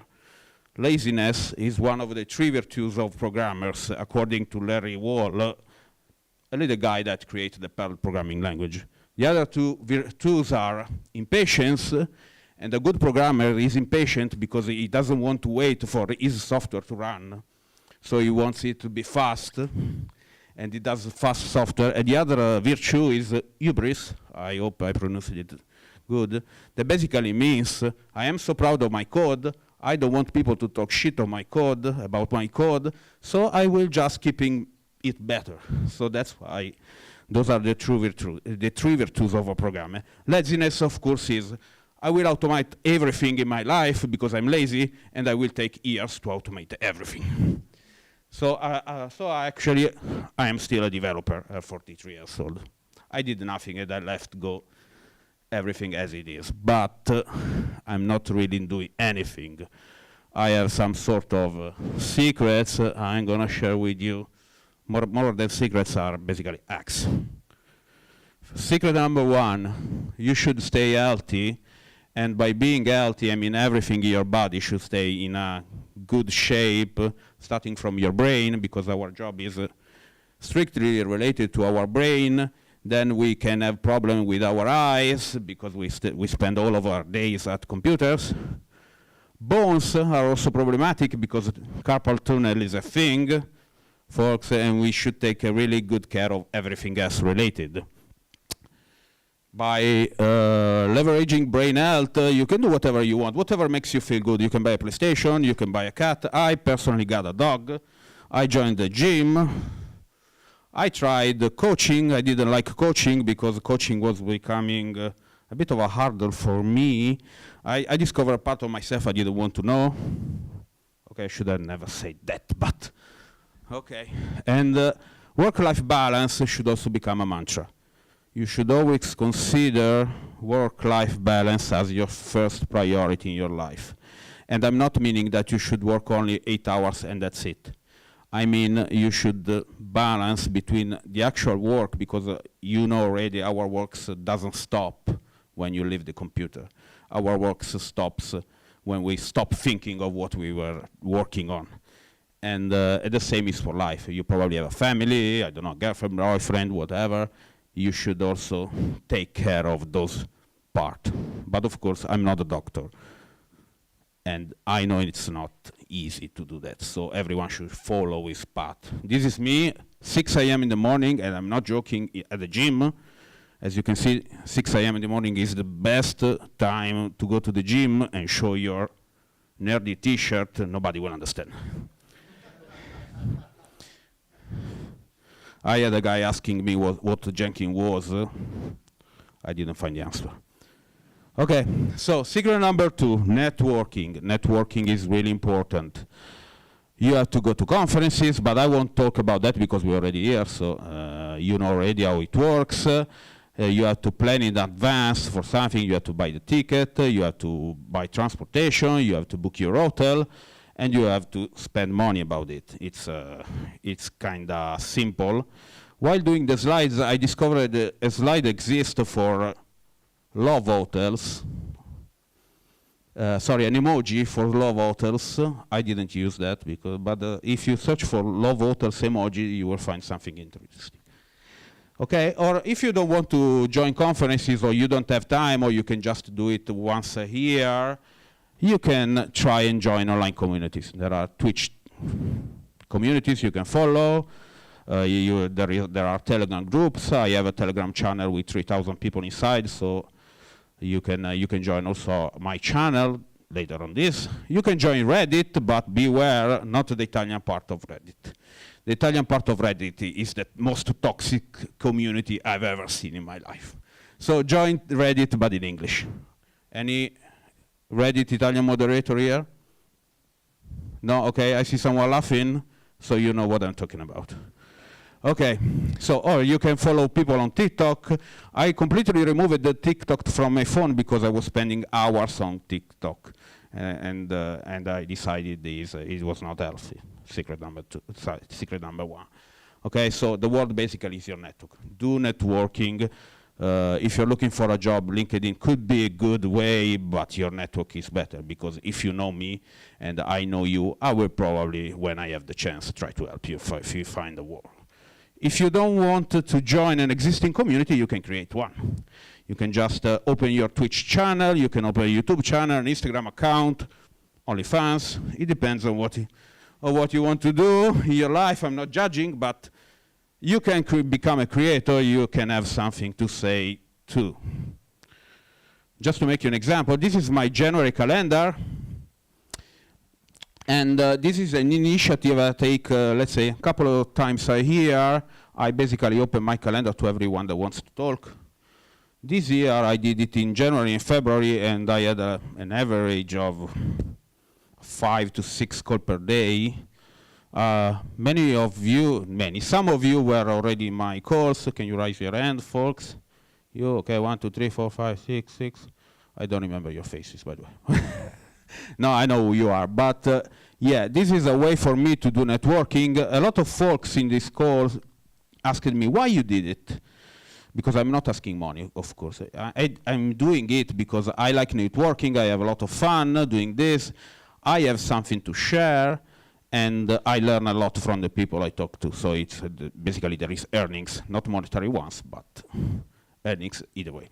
Okay, let's move to secret number 3, contributing to open source. We are at Open Source Days, so this is a must. You know already what we are talking about. Please remember, it's not only about code. Open source projects need a lot of stuff that is not code. They need documentation, they need translation, testing. If you like to write tests like I do, you can probably help a project by writing tests. You can write unit tests, you can write end-to-end, whatever. Whatever it improves the coverage of a project is helpful. There is also something like planning that I see many open source projects need, and maybe it's something you can help with. Networking is included, because as soon as you join a project for contribution, you automatically gain a network. Networking, as I say in secret number 2, is super important, and in open source, it multiplies. So don't feel too old to do this, or don't feel too young to do this. There are some projects like Emacs that are probably older than many of you. It's not older than me, unfortunately. But basically you have an idea, and your average open source developer in your mind might look like this, but rest assured, some of them look like this. I met some of them, and this is magic. This image is super fun because I generated it with ChatGPT, and this is a new approach to pairing, using a single keyboard and removing some fingers. So maybe we can try. I will just be the one with all the fingers, sorry. Okay, secret number 4, mentoring. We talked about networking, we talked about what I do for networking, and I discovered that mentoring is really a superpower. Seek out opportunities to mentor inside your company, because of course juniors are joining your company, but you can also do mentoring outside of your company. I don't know if Simone is here, probably is gone. Okay, he's not here, but Simone Torrisi, you probably know him as a community called the Tomorrow Devs, and one of the services they offer is mentoring. So if you feel like it, you can join Simone and try to be a mentor. How to be a mentor? It's super easy. You just keep doing what you do. If you are good enough, you will just show up. Demonstrate professionalism, work ethic, your passion. Try to give back as much as you can. And on the opposite side, if you need a mentor because you are learning a new technology or something new you never worked on, ask for mentoring. Don't be shy, do that. Secret number 4, we talked about mentoring, we talked about networking, we're talking about open source, and we have to talk about learning, because if you, in our job, if you stop learning, you're basically dead. Every week there is a new JS framework. Every 10 years there is a new version of PHP. So you should keep learning, and you should automate this thing to be fun. And by making it fun, you can try and work with many open source projects like Arduino, Raspberry Pi, the FlipperZero. FlipperZero is something that could make me a criminal, and I won't buy it until I'm sure I won't be. Because it's super fun, I see so many things. The latest I've seen about the FlipperZero is that you can steal Teslas with that. So that could be super fun to learn. Another way to learn and have fun is to join hackathons and coding challenges. I don't know if there are any Italian coding challenges that are not sponsored from recruiting companies, but believe me, they exist and are super fun. One nice coding challenge I always do is the Advent of Code. How many of you do the Advent of Code? How many of you did finish the Advent of Code? Okay? I'm glad I'm not the only one. But they are super fun. You can do Advent of Code with a new language you never worked with, and that could be a learning process, and it will be fun. I usually do it in TypeScript because I'm lazy. Okay. Courses and certification are a thing. You can make your company pay for them, and that's the best case. Otherwise, there are free certification. Worst case scenario, you can pay for your certification.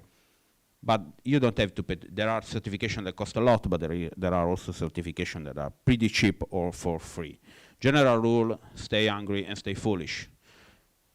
Have fun, be relevant, learn things that make you feel good, because secret number one, we said you have to be healthy also in learning. And the problem is we have limited time and there are infinite opportunities. When I started programming, there were only books to learn programming languages. So I went to the library and I got a book about C, a book about Pascal, because I was using Pascal back in school. I started reading the book. At the very end, I probably knew the language. Right now, today we have a lot. We have podcasts, we have videos, we have Instagram accounts, whatever. Whatever you can think of, you can find your path to learn something new. One thing I strongly suggest you is to look for roadmap.sh that will guide you to stacks or technologies you want to learn, so you can have a sort of guide about the topics you have to learn in order to master, let's say, front-end technologies, for example. One thing that I like a lot is that the fact that right now, today, we have two ways of learning, asynchronous versus synchronous. By asynchronous, I mean it's something I can do while doing something else. And I mean, basically, podcasts. You can listen to a podcast, learn something new, but while you work or while you are commuting, or if you work remotely like me, while you are loading the dishwasher. But it's super easy to try and take some time out of your daily activities to learn asynchronously. As I said before, have fun and try to balance. Grow your skill and explore new stuff. There is this mythological creature called the full stack developer, which I am, or I was, and in 2024 you can no longer be a good full stack developer. The thing is, there is too much. You have to specialize. I decided to specialize in front-end technologies, and already there is too much. So you have to balance. You might know because you are curious, you might know a bit of everything, but you have to specialize at some point. And luckily enough, there is the internet and the AI that can help us go through the unknowns. Basically, what we have to learn is to know what to look for. Google is part of our job.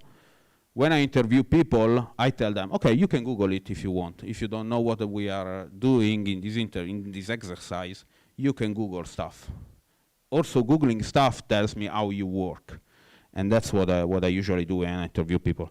And then there is Then there is this very bad word called Scrum. Any Scrum Master here? You were? And then what happened? Oh, glad of it. Okay, by the way, Try to take the best out of the Scrum methodology in order to improve your learning. Basically, plan what you have to learn, figure out what you want to learn, implement and basically study, because otherwise it won't work. Review what you learned, figure out if it was useful or not, and if it was not, retrospective. Try to figure out why instead you spend time on something you consider unvaluable for you. Okay. Oh, I had a very good joke about Scrum Masters, but... Okay, so let's move on. Secret number 6. This is something I really see happening a lot in Italy. I know a lot of developers that at some point of their life they set an expiration date and they said, okay, after, I don't know, 5 years in this role, I have to be a manager. Whatever happens, I will be a manager. This is something that happens mostly in Italy, I don't know, abroad, but the experience I have is that in Italy it works like this. I will get my degree at the university, I will work as a developer, 10 minutes, fuck, okay. I will work as a developer for a while, then I become a manager. That seems natural, but it's not. We started working with computers because basically we hate people, let's tell that. It's being a manager is a completely different job. I stumbled upon some sort of management in my career, and it's really hard, man. You can still keep being an individual contributor, which means you still write code, or you can choose the management path, which basically means they will steal your computer from your hands. And you keep being a manager, trying to manage people that work, have fun with computers. The real secret that nobody tells you is that you can go back. You can be a manager. In my company, I've seen a couple of people doing this. They went to the management way. They said, okay, no, maybe it's not good enough for me, or maybe I don't like it. I can go back. You can go back. You can go back inside your company, or you can just go back by leaving the company and going somewhere else. Okay, secret number 7, the clickbait title. This was something I discovered while I was dressed as a Santa Claus in a Christmas market in Austria. And I said to myself, fuck, I'm 40 years old. Who can stop me? Nobody can stop me. My mom cannot stop me, at least until I'm not at home, of my parents. And basically, you are 40, you can do whatever you want because you're an adult. You're the only one responsible for yourself. You can embrace your weirdness. I try to wear the most weird underwear I can find around. My wife always complains, I won't show you my Batman underwear right now, but be assured that I have Batman underwear. But that's a really small thing. What I'm trying to say is that you should, of course, behave, but if you take responsibilities of your action, whatever it is, the weirdest action you can think of is basically making you unique. And by being unique, you are going to be not just one of our random software engineers becoming 40, but you can be Francesco, Mario, Lucia, whatever. And this is super important. And as I said, I really discovered it dressed as a Santa Claus in a Christmas market, because I was walking around, and I had a lot of kids telling me, oh my God, Santa Claus. And I was saying, oh fuck, I can do whatever I want. It's super important. Okay. If you go to at the very end of the slides, there are links to watch the slides. You can navigate through it using your keyboard, and there are links for that Embrace Your Weirdness TEDx talk, which is super fun, and I suggest you to watch it. Okay, secret number 8. Let's speed up a bit. We have to celebrate wins and accept failures. Failures are features; they are not bugs. Even if bugs are failures, most of the times. Things can go wrong, they will go wrong, you will get scars. I have a lot of scars. I put in production dumps of user objects that if there was GDPR back in the days, probably they will arrest me. But the thing is, you will learn something from your failures. And please consider also the smallest win count. You are basically doing good and you don't know, because you are keeping your job, you are contributing maybe to open source projects, you are taking good money for the job you're doing, and you have to learn to keep the imposter syndrome at bay. The imposter syndrome, you know already the definition. I want to expand on this, but let me just state that it's completely normal. There are studies that say 2 out of 3 people basically have this problem. Even I met, during one of my columns, I met a girl that was working at Apple for 3 years, and she was complaining she was not a software engineer. And I basically went crazy because this girl was super smart, super cool. She worked at Apple, and she was complaining that she was not able to be a software engineer. And I have 2 suggestions about the imposter syndrome. Focus on your achievements. As I said, you're actually doing good. You don't know, maybe you don't recognize that, but you're doing good. And the most important one, which I discovered while doing some coaching, is that you have to live the present. Your present is your job, your family, whatever, your dog, your PlayStation, whatever. The past is gone. You cannot do much about that. Something happened bad, it's gone. You cannot do much. The future, you don't know what's going on in the future. You can just say, oh my God, they're gonna fire me. Oh my God, the company gonna shut down. Oh my God, I'm gonna lose my job. That's something that it's hypothetical. You cannot do much. And if it happens, you can just maybe reflect on that when it happens. And when it will be happen, it will be in the present. So stay in the present. Secret number 9, stay relevant.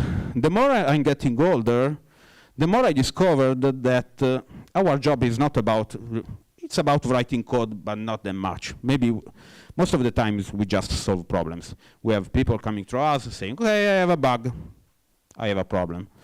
Okay, help me implement this. It's a problem, because it's not implemented, you have to implement it. So our job is about solving problems, more than writing code. I see younger people I work with start writing code too early.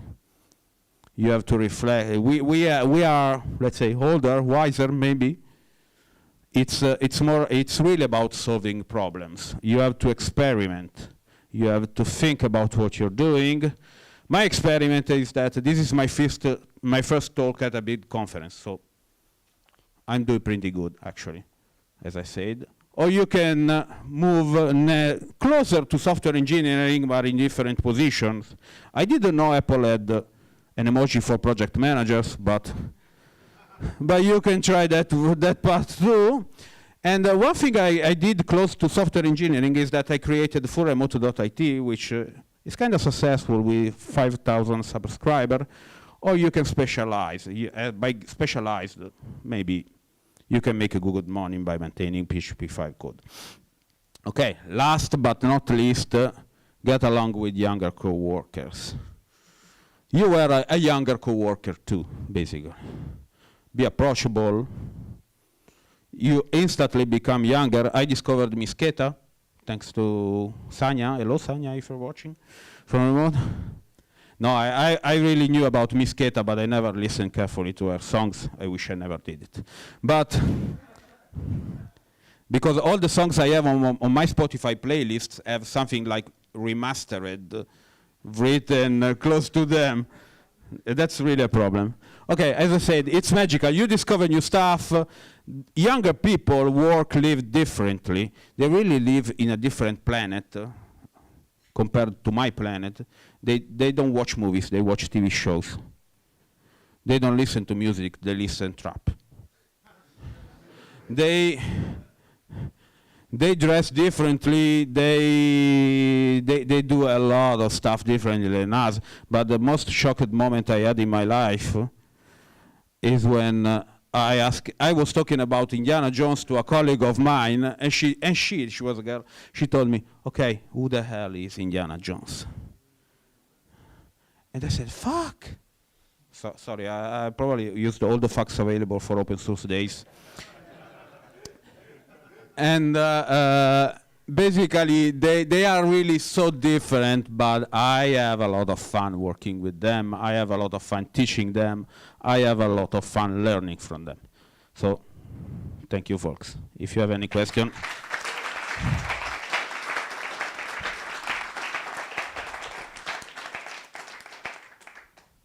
All right, everybody, any questions? One over there.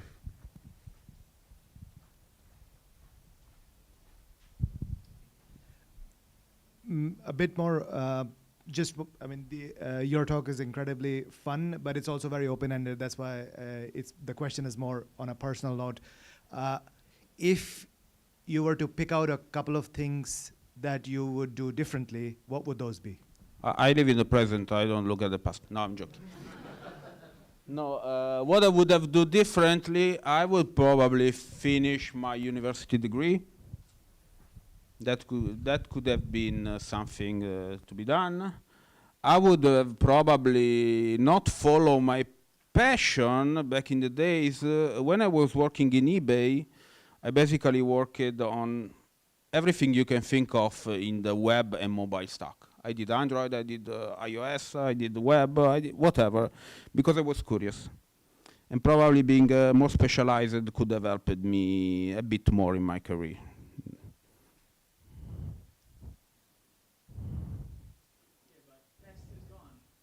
Yeah, exactly. Yeah. Oh, okay. Somebody learned something from my talk. The past is gone, and that's really the thing. Okay. I could have done something different, but that's okay, because right now I'm here talking to you guys. I work in a very nice company, and I'm still having a lot of fun. Okay. All right, everybody. Another big round of applause.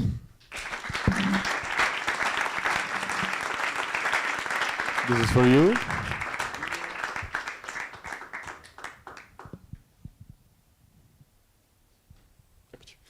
Now, I invite you all to go to the Alpha track, because we're going to be closing the day. And thank you very much for everyone for assisting to each and every talk that we had here. It was a pleasure. And yeah, please go to the Alpha track.